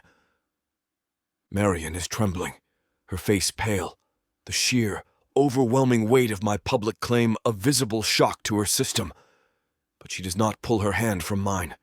She does not step away. She stands with me, a silent, unbreachable wall at my side. Her silent consent in this room of shouting traitors and stunned allies is the only victory that has ever mattered. I have not played a part. I have told the truth. And it is a truth that has bound me finally and forever. Chapter 19. Marian. The aftershock of Dorian's vow is a ringing silence that is louder than any shout. The outrage of the traditionalists has been stunned into a temporary, simmering quiet, while the reformists are a sea of shocked, uncomprehending faces. I stand at his side, my hand still in his, a willing participant in the sacrilege, the centre of a storm of my lover's making. The air is no longer festive, it is a battlefield, layered with the scent of pine, blood, and 100 unspoken hatreds. I feel the weight of every stare, the daggers in the eyes of Lord Vorlag, the pure, unadulterated venom in the gaze of Lady Melis. They have been publicly humiliated, their power challenged not by a warrior, but by a gesture of love. They will not let it stand. The ritual of the shared goblets continues, but the solemnity is gone, replaced now by a grim, paranoid tension. Every toast is a potential threat, every shared cup a possible vector for poison. My mind, honed by years of navigating such treacherous currents, is on high alert. I am no longer just a participant. I am a sentinel, my eyes scanning the crowd, watching for the subtle shift, the telltale glance that will signal the coming attack. Dorian is a bastion of calm, infuriating confidence beside me, but I can feel the tension in the hand that holds mine. He knows it is coming too. I see her before he does, Lady Melis. She has recovered from the shock of Dorian's public bond, her face once again a mask of serene, saccharine sweetness. She moves through the crowd with a reptilian grace, a word here, a shared whisper there, a serpent weaving through a field of nervous prey. She is not reacting to our move. She is making her own. She drifts toward a long table where acolytes are preparing trays of goblets for the next round of toasts, her movements a study in casual elegance. No one is watching her. No one but me. My gaze is fixed on her, a cold, hard knot of certainty tightening in my gut. I watch as she accidentally bumps the table, a clumsy gesture that is completely and utterly at odds with her usual grace. In the brief, manufactured moment of confusion, as the acolyte fumbles with the wobbling tray, her hand moves with the speed of a striking viper. She swaps a single gleaming silver goblet from the tray with one that was hidden in the deep velvet folds of her gown. As her hand emerges, I catch the briefest glimpse of an ornate pendant at her throat, now hanging open and empty, its hollow chamber visible for just a heartbeat before she snaps it closed. It is a perfect, flawless piece of misdirection, over in a heartbeat. The acolyte, flustered and apologetic, is none the wiser. He bows and moves on, carrying his tray of death toward its intended targets. My blood runs cold. I follow the path of the acolyte, and my heart seizes in my chest. He is walking directly toward a cluster of nobles near the great hearth. It is Lord Lucerys, the scribe Isolde, and a half-dozen of the most powerful and outspoken members of the Reformist Council. This is not a random act of terror. It is a decapitation strike, a move designed to wipe out the intellectual and moral heart of the New Age in a single, poisoned toast. Dorian's hand tightens on mine, his attention still fixed on Vorlag across the hall. He has not seen it. No one has. This is my move to make. The girl who was a pawn, the advisor who was a tool, the woman who survived an altar of bone, I will not stand by and watch my new, fragile world be murdered before my eyes. Dorian's public claim was not a leash. It was a declaration of war. And I am his most loyal soldier. Stop! My voice is a blade, a clear, cutting command that slices through the low hum of the feast. Every head snaps in my direction. The acolyte, his hand outstretched to offer the goblet to Lucerys, freezes, his facial expression one of uncomprehending confusion. I pull my hand from Dorian's, the sudden separation a cold shock, and I step forward, my arm outstretched, my finger pointing directly at the cup. That goblet, I declare, my voice ringing with an absolute, unwavering certainty that I did not know I possessed, is poisoned. A collective gasp, a wave of pure, horrified shock, washes over the hall. I do not give them time to question, to doubt. My gaze sweeps past the acolyte, past the stunned faces of the reformists, and lands, with force, on Lady Melis. She is standing perfectly still, her face presenting wide-eyed, innocent surprise. It is a masterful performance, but I can see the flicker of pure, reptilian fury in her eyes. She is the one, I declare, my voice a final, damning verdict. Lady Melis. I saw her swap the cup. The serene mask finally cracks. Lies! She shrieks, her voice a shrill, ugly thing that is utterly at odds with her elegant facade. The human witch lies. She is the one who seeks to destroy our sacred rites. The hall explodes. It is not the controlled chaos of the chain collapse or the battle with the saboteurs. It is a riot, a raw, screaming, partisan brawl. The traditionalists are shouting for my blood, the reformists for Melis's. Fists are flying, goblets are thrown, and the vigil feast descends into a vision of pure, unadulterated anarchy. Through it all, Drazian's voice is a thunderclap of pure, absolute authority. Enough!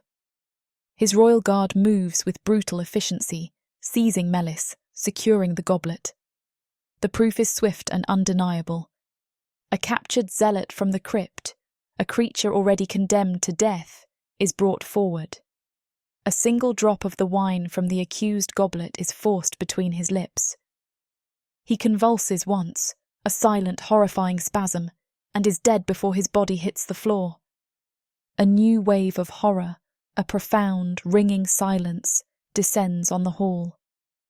I was right. In the midst of the stunned quiet, as the nobles grapple with the reality of the betrayal in their midst, I see my moment. I am filled with a strange, cold fire, a certainty of purpose that banishes all my fear. I am no longer just a survivor. I am a voice. I walk to the dais, my steps sure and steady, and I climb the 3 shallow steps until I am standing beside the warlord's throne, looking out over the sea of shocked, terrified faces. You are afraid, I begin, my voice not a shout, but a quiet, powerful thing that commands their attention. You fear the silence, you fear the future, you fear the change, and your fear has given a ghost a voice. I let my gaze sweep over them, the guilty and the innocent alike. You whisper of Syrexa. You see her in every shadow. You hear her in every ripple of the water. But it is not her you hear. It is the echo of your own terror. I raise my hands, a gesture not of command, but of a simple, profound plea. Your goddess is silence, I declare, the words a final, ringing truth. Your fear is what gives her a voice. Silence your fear, and you will silence her forever. This huge orc brings out the animal in me. In a world where humans have been driven underground, living like rats is the only way to stay safe from the marauding orcs. All my life, my only job has been to make sure I have enough to eat. These orcs of the Burning Sun clan will vow to keep their human mates safe. There is a nobleness to these giant savages, alpha male warriors who will protect their women at all costs. Get this complete series of books following the Burning Sun clan for 70% off. Each book is a full-length monster romance that features a giant orc with eyes for his beloved, curvy human. Happily ever after guaranteed. Protheka's magic is eternal. This bundle will show you that size really does matter. Chapter 20.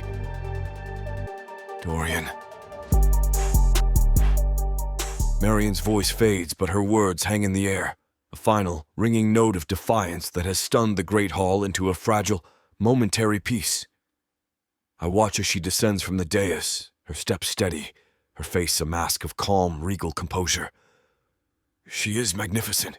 She is a queen in all but name, a creature of fire and intellect who has just single-handedly saved this entire cursed feast from collapsing into a bloody riot. And she is mine. The thought is not one of ownership, not the cold, proprietary claim I once felt. It is a raw, possessive, and deeply terrifying admission of a truth I can no longer deny. My admiration for her has become a physical ache in my chest, a desperate primal need that has burned away all my games, all my masks. Drazian's royal guard moves with brutal efficiency, dragging a screaming, spitting Lady Melis from the hall. Vorlag and the other conspirators are rounded up, their faces masks of shocked, impotent fury. The crisis is over. But the adrenaline that has been a river of fire in my veins for the last hour does not recede. It transforms. It becomes a different kind of hunger, a desperate, overwhelming need to claim the woman who has just claimed my world, to reaffirm the bond we forged in the midst of the storm, away from the prying eyes of this court and the lingering stench of death. I can no longer play this game of whispers and glances. I need all of her. Now. Without a word, I take her hand. Her fingers are cold, trembling slightly. The only sign of the terror she has been so masterfully concealing. I do not lead her toward my chambers. That is a place of politics, of performance. I lead her toward a shadowed archway to a heavy crimson tapestry depicting the first's mythical battle with a Leviathan. I pull back the dusty fabric, revealing a small, hidden alcove, a pocket of forgotten history I discovered years ago. It is a place of absolute silence and shadow, a world away from the chaos of the Great Hall. I pull her inside, letting the tapestry fall back into place, sealing us in a profound, intimate darkness. The only sound is our own harsh, ragged breathing. The air is cool and still, smelling of old stone and dust. In the darkness, stripped of the titles and the roles we play for the court, we are just a man and a woman, survivors of a battle that has stripped us bare. I can feel the heat of her body, the frantic, bird-like flutter of her pulse. She is not a symbol, not a strategist. She is just Marion, and I almost lost her. The thought is a physical blow, a shard of ice in my gut that is more terrifying than any blade. I reach out, my hands finding her face in the darkness, my thumbs gently stroking the soft, fragile skin beneath her eyes. She's trembling, the aftershock of the night's events, a tremor that runs through her entire body. The sheer, overwhelming reality of how close I came to losing her, first to Malachi's blade, and then to Melis's poison, crashes down on me with a force that steals my breath. My carefully constructed world, my games, my ambitions, they are all meaningless dust compared to the simple, terrifying, and undeniable truth of her life. The ghost of my past, the shadow of Syrexa, has been the architect of all this pain, and I will not let that ghost touch her, or me, ever again. I was hers once, I whisper, my voice a raw, broken thing in the perfect silence. Confession is not a strategic move. It is an exorcism, a final, desperate tearing away of the scar on my soul. Body and soul, a pet in a gilded cage. I swore I would never be owned again. My hands frame her face, my gaze a desperate, burning plea in the darkness. Never again, I repeat. The words a vow, a final renunciation of the past that has haunted us both. I am not hers. I will never be hers again. I expect her to offer comfort, a soft word of reassurance. But Marion is not a creature of soft words. She is a creature of fire, of strength, of an unbreachable, beautiful will. Her hands come up to cover mine, her grip surprisingly strong, her voice a fierce, possessive whisper that is not a comfort, but a challenge, a claim. Then be mine, she breathes, her voice a blade of pure, possessive fire in the darkness, or be nothing. Chapter 21. Marion. I wake to the unfamiliar sound of peace. The frantic, screaming chaos of the feast has been replaced by the soft, rhythmic crackle of the hearth fire and the slow, steady beat of a heart against my ear. Dorian's.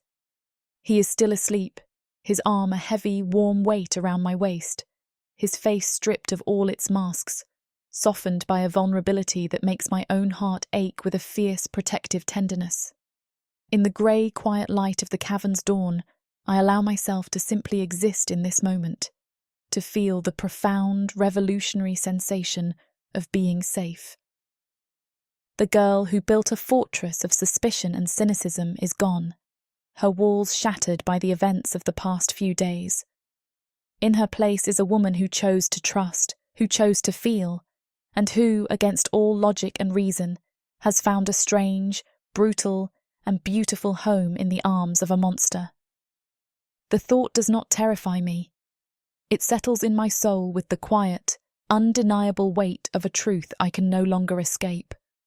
I am his, and he is mine, and whatever comes next, we will face it together. Later, we walk to the great hall. It is a place transformed once again. The bodies are gone, the blood is scrubbed away, but the scars of the battle remain. The floor is a web of fine cracks, the great stone pillars are chipped and scored, and several of the massive chains of night hang in tangled, broken loops. But it is not a scene of defeat. It is a scene of determined, resilient life.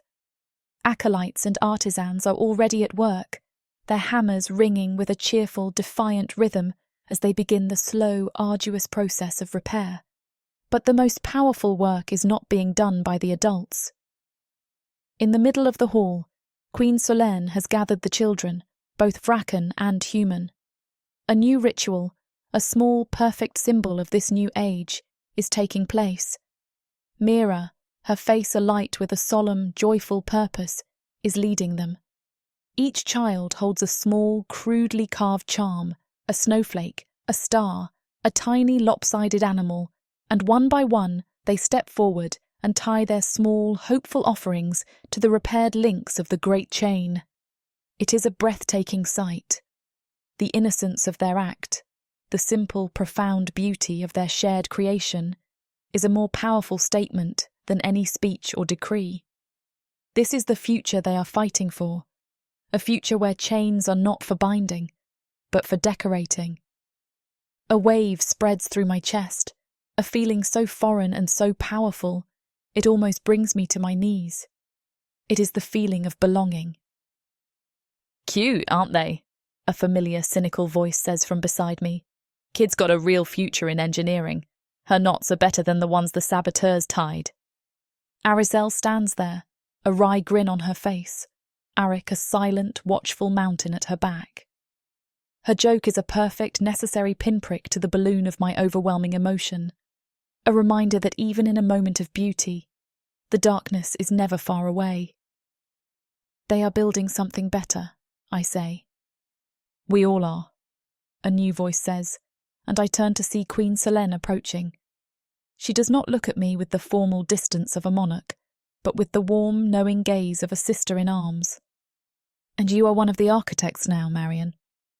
She places a hand on my arm, her touch a gesture of profound personal gratitude. What you did at the feast, the courage it took to speak, to stand. You gave a voice to a truth many of us were too afraid to whisper. You have earned your place here, not as an advisor, but as a pillar of the very world we are trying to build. Her words are a final, perfect seal on my transformation. I am not an outsider, a pawn, a suspicious variable. I am a part of this, a member of this strange, broken and beautiful found family. The warmth of the moment, of Mira's gift, of Aricel's jest, of Solenne's praise, is a heady, intoxicating wine. I feel a sensation of peace, of rightness that I have never known. I pick up a polished silver goblet from a nearby table, its surface a perfect clear mirror. I expect to see the same face I have always seen, the survivor, the strategist, the woman who wears her cynicism like armor. But the woman who looks back at me is different. Her eyes are not just sharp, they are bright. The hard, defensive lines around her mouth have softened. She is not a creature forged in the cold, calculating fires of the elven court. She is a woman who has survived a sacrificial altar, who has loved a broken man, who has found her voice in the heart of a storm. She is a woman I have never met before. I turn to Dorian, who has been watching me, a quiet, possessive pride in his eyes. I need him to see this new woman too. I need to give her a voice. I was a bride, sold for a political alliance. I begin quietly, a final recitation of a life that is no longer mine. I was a slave, bought for a master's pleasure. I was a pawn, claimed for a lord's game.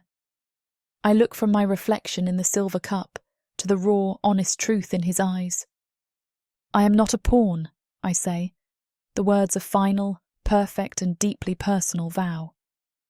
I reach out and place my hand on his chest, over the steady, reassuring beat of his heart. I am a choice. Chapter 22. Dorian. The final silent hour of the solstice descends, and it is not a prelude to a battle. It is a quiet, exhausted peace. The great hall is a ruin, a testament to the war we have won, the air thick with the smell of blood, dust, and the faint, lingering aroma of spilled wine.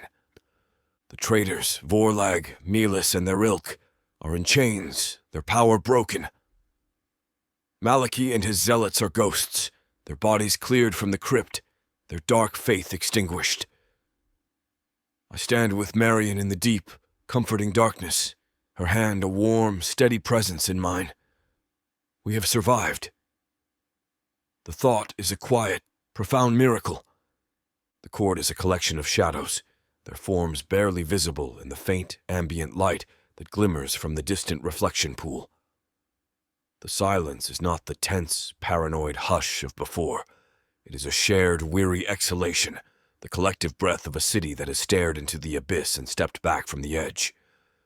I look at the woman beside me, at the proud, defiant line of her silhouette, and I feel a sense of peace so profound it is almost painful. The game is over. The masks are gone. All that is left is this. Her. It is a terrifying and beautiful and utterly final truth. The peace is a lie. It is shattered not by a noble shout or a warrior's challenge, but by a sudden, high-pitched chorus of fanatical screams that rip through the sacred silence. For the true queen! For Syrexa! For the blood that was promised! From the heart of the crowd, a half-dozen figures emerge, not the high lords I had marked as enemies, but the ones no one ever watches. The quiet acolytes who light the candles, the household guards who stand sentinel at the doors. They are the true believers, the sleeper agents left behind, their faces contorted into masks of pure, suicidal devotion. Heavy iron hammers, hidden until this moment, appear in their hands. They are not targeting us. They are charging the dice. Their goal, the last unbreachable symbol of Drazian's power. They mean to shatter the final anchor points of the chains of night and bring the entire remaining structure down upon the warlord and his queen. The hall explodes into a fresh wave of screaming panic. The nobles, who have already survived 2 massacres tonight, scramble away from the dais, a frantic, stampeding herd. This is not a political coup. This is a final, desperate act of martyrdom, and it will be a bloody one. Before the first hammer can fall, the warlord's 2 greatest weapons react. They are a study in contrasting and equally devastating forms of violence. Lucerys, who had been standing near the queen, becomes a living fortress. He does not charge into the fray. He plants himself before the throne, his sword a blur of precise defensive blade work, an unbreachable wall of steel that intercepts every fanatic who gets too close. He is the shield. Auric is the storm. He lets out a guttural roar, a sound of pure, unrestrained predatory rage, and he charges. He is not a duelist. He is a force of nature, a whirlwind of death and black iron. His greatsword rises and falls, a brutal, merciless rhythm that cleaves through bone and flesh with an efficiency that is terrifying to behold. He does not parry. He annihilates. He's not quelling a rebellion. He's purging a disease. During this controlled, brutal chaos, one of the zealots, his eyes burning with a martyr's fire, sees his path to the warlord blocked by Auric's rampage. He changes his target. He turns, his hammer dropped, a long, wicked-looking dagger appearing in his hand. In his other hand, he clutches a string of crude bone charms, Sorexa's sigil, a dark stain upon them. He is not charging the throne anymore. He is charging us. He is charging Marion. A savage, protective roar rips from my own throat, a sound I do not recognize. I shove Marion behind me, my own blades a flash of silver in my hands. The zealot lunges, his movements a blur of fanatical speed, his dagger aimed at my heart. But I'm not the politician from the council hall anymore. I'm the man who fought for her in a tomb of bones. I meet his charge. My blades a frantic, singing defense, a dance of pure, desperate instinct. He is a true believer, and he is willing to die for his cause. But I am a lover, and I'm willing to kill for mine. He lunges, I pivot, and my blade slides past his guard, sinking deep into his chest. He lets out a final, surprised gasp, the bone charms falling from his limp fingers to clatter at my feet. The battle is over as quickly as it began. The last of the fanatics lies dead, their final, desperate echo of faith silenced forever. The great hall is once again a place of carnage and a profound, ringing silence. The nobles stare from the shadows, their faces a mixture of terror and a new, absolute awe. They have witnessed the final brutal death of the old ways. I do not look at them. I do not look at the bodies.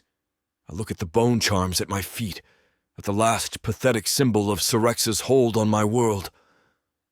And then I turn to Marion. I take her hand, her fingers a cold, trembling anchor in the storm of my own adrenaline. I ignore the guards, the wounded, the chaos.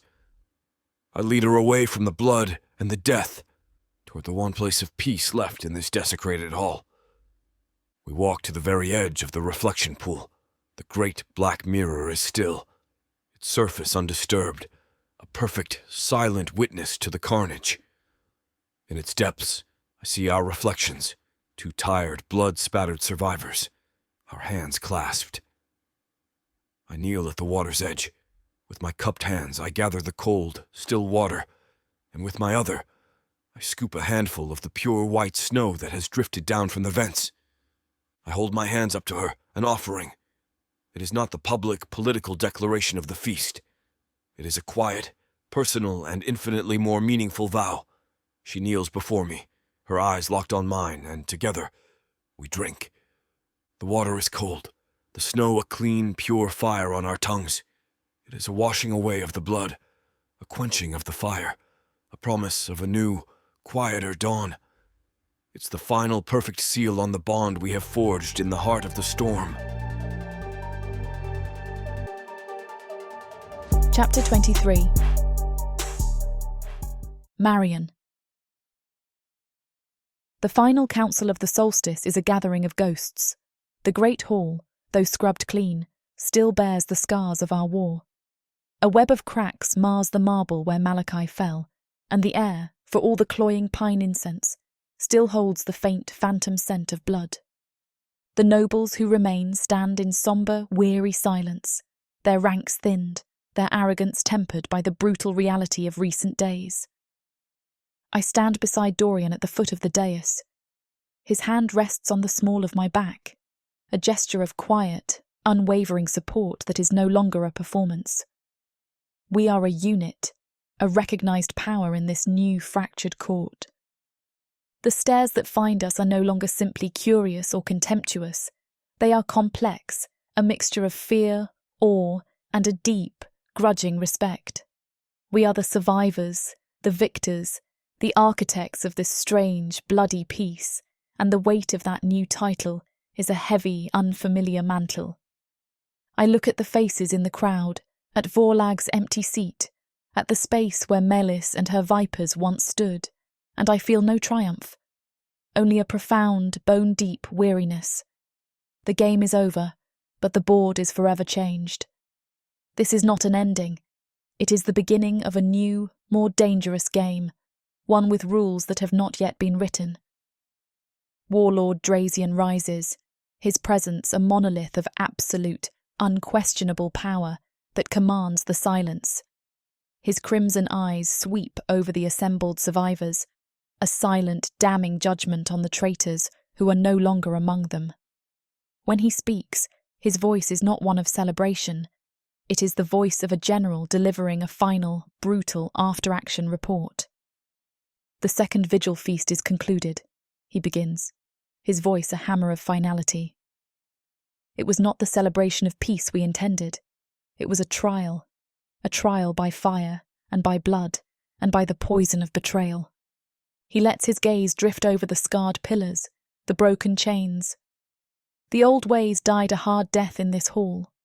Let their ghosts serve as a warning. We are not the race we were a week ago. We have been tested and we have been purged. He turns his gaze to the reformists, to Lucaris, to Arik, and then for a brief pointed moment his eyes land on Dorian and on me. The feast was not just saved, he declares, his voice a low, rumbling thunder. It was reborn, forged anew in the fires of this rebellion. Let it be remembered not as a night of tragedy, but as the night our new age was truly tested and was not found wanting.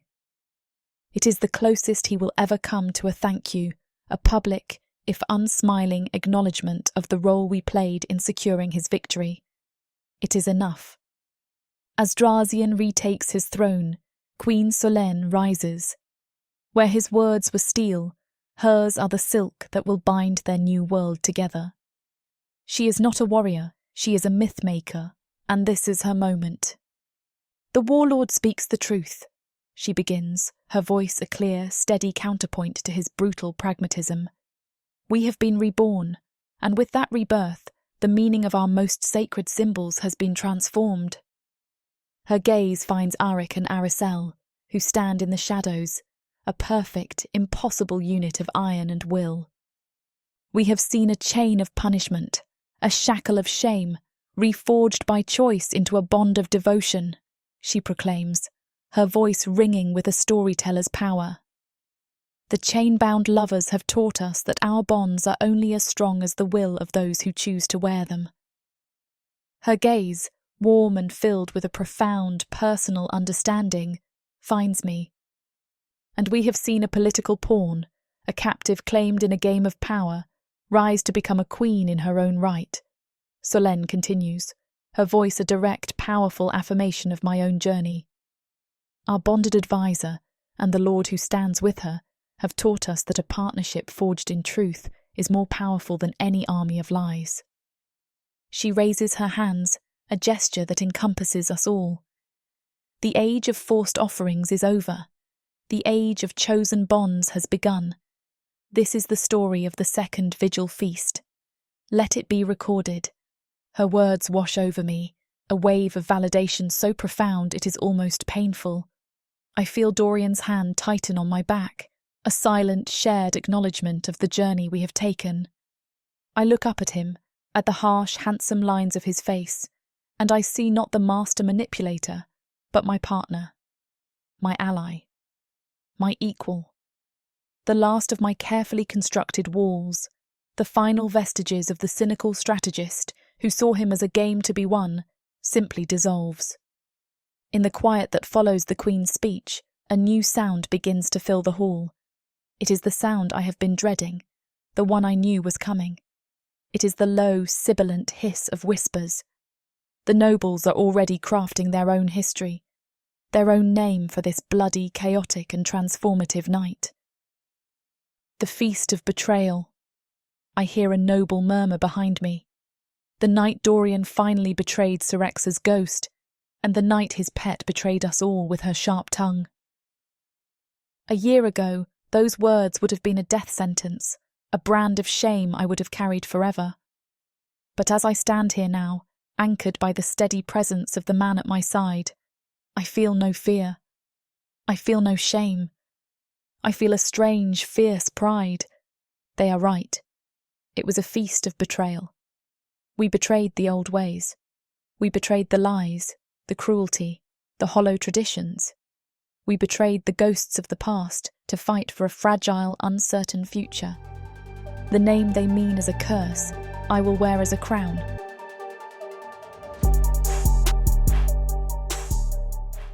Earth is pretty much a desolate wasteland since the orcs came over from Protheka, and being a woman, the best you can hope is to be someone's property. Now, after my curvy body catches Corthar's eye, he'll claim me, and I'll serve him, in any way he pleases. You're mine now.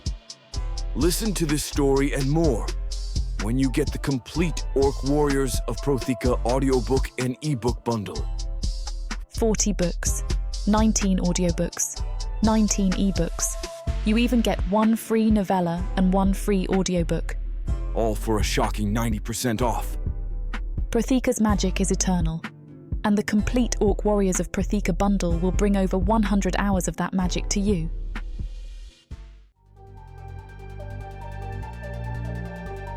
Chapter 24. Dorian. The air on the high balcony is cold, clean, and blessedly silent. Below us the great hall is a scarred but sleeping giant, the fires of the feast banked, the ghosts for once at peace. A gentle, silent snow drifts down from the high vents, the delicate flakes catching the faint ambient light like a shower of scattered diamonds. It is a quiet, perfect, and profoundly fragile peace. I stand with Marion, our shoulders almost touching, watching the snow fall. The storm within me has finally broken. The desperate, clawing ambition, the fear of Syrexa's ghost, the constant, wearying weight of the masks I have worn for a century. It has all been burned away in the fires of the last few days, leaving only a quiet, terrifying, and beautiful clarity. It has left only her. She's a constant, warm presence at my side, a steady anchor in the wreck of my old world. I look at her, at the proud, strong line of her profile, at the quiet confidence in her posture. She is not my advisor. She is not my pawn. She is the architect of my survival, the woman who walked into the heart of my carefully constructed game and set it all ablaze, and in the ashes helped me build something real. The need to speak the final, unvarnished truth is a physical ache in my chest. She has seen the monster, the killer, the frightened, branded pet.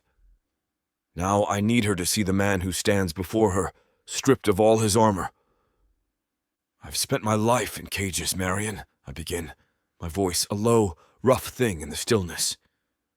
The first was Syrexa's, a beautiful, gilded thing, but a cage nonetheless. She taught me that love was a leash, that trust was a trap. I turned to face her, my gaze a raw, open plea for her to understand.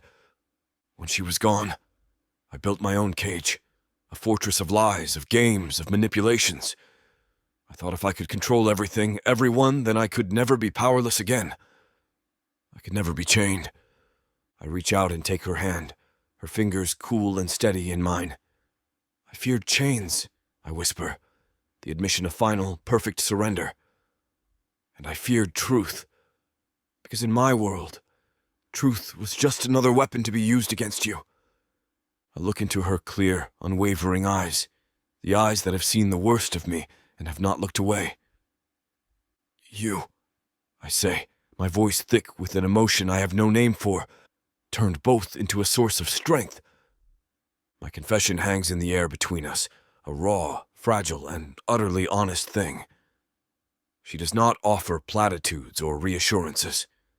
She simply squeezes my hand, a silent, profound acknowledgement of the scars I have just shown her. With my free hand, I reach into a small pouch at my belt. My fingers close around a piece of cool, smooth metal. It is a single, newly forged chain link. It is not the black iron of the warlord's justice or the dark steel of a warrior's armor. It is a loop of pure, gleaming silver, polished to a mirror shine, a thing of beauty and light. I had it commissioned in the quiet days after the crypt, when I still could not sleep without seeing Malachi's blade hovering over you. A reckless, hopeful gamble on a future I did not know if we would survive to see.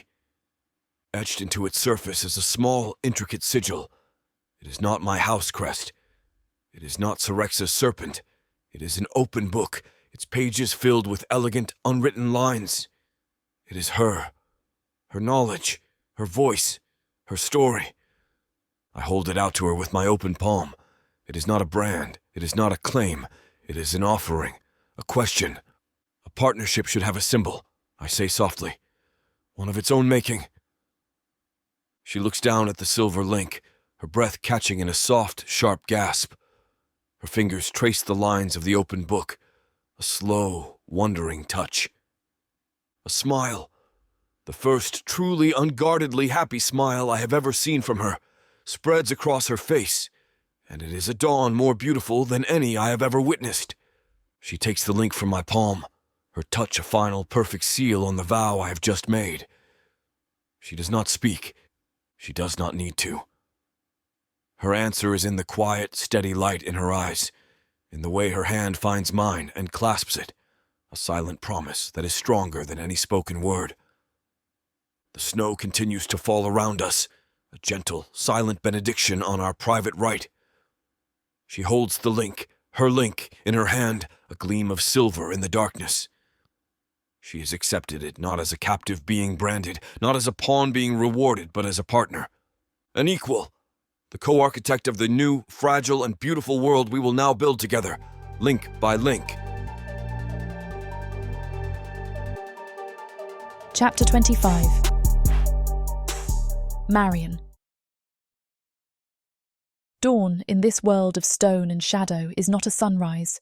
It is a slow, quiet miracle. Faint rays of the new day's light find their way through the high vents in the cavern's ceiling, descending like silver threads to pierce the gloom.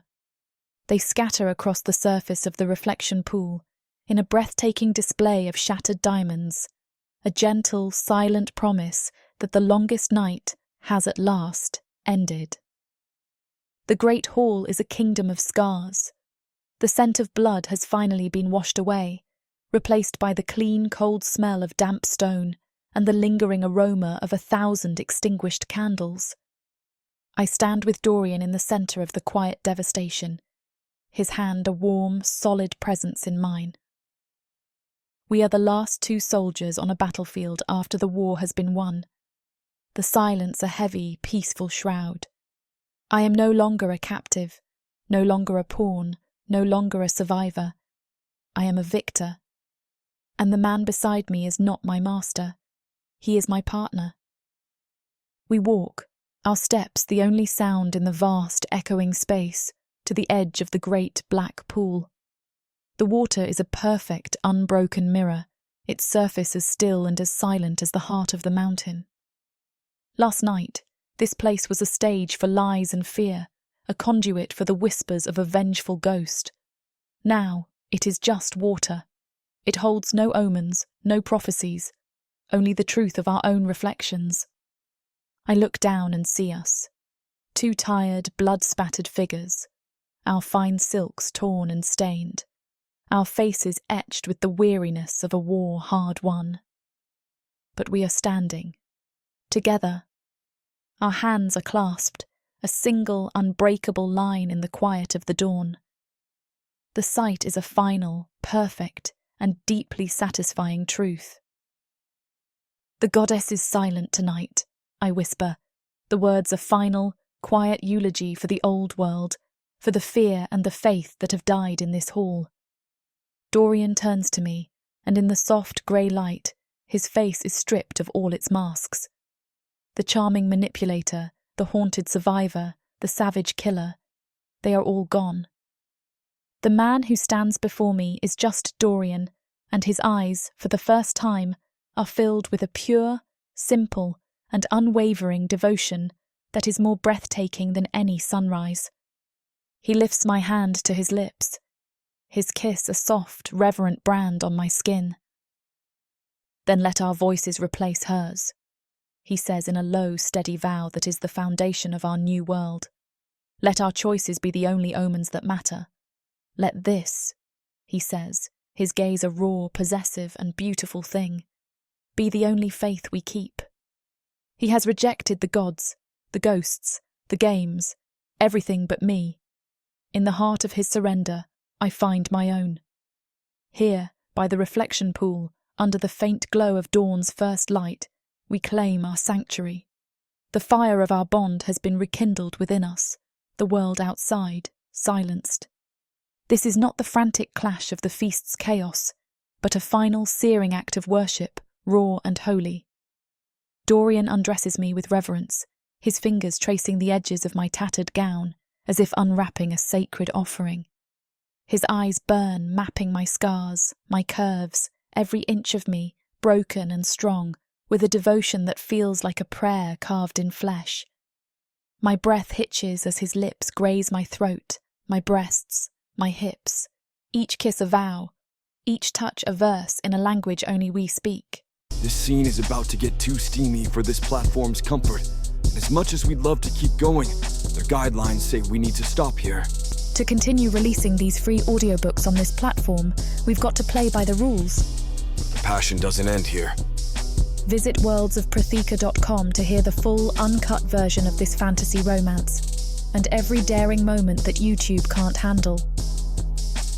Use code YouTube30 for 30% off unabridged audiobooks in the Worlds of Protheka. Don't let YouTube hold you back. Immerse yourself in a world of magic, danger, and unfiltered passion. Protheka's magic is eternal. Listen unabridged and you'll never want to go back.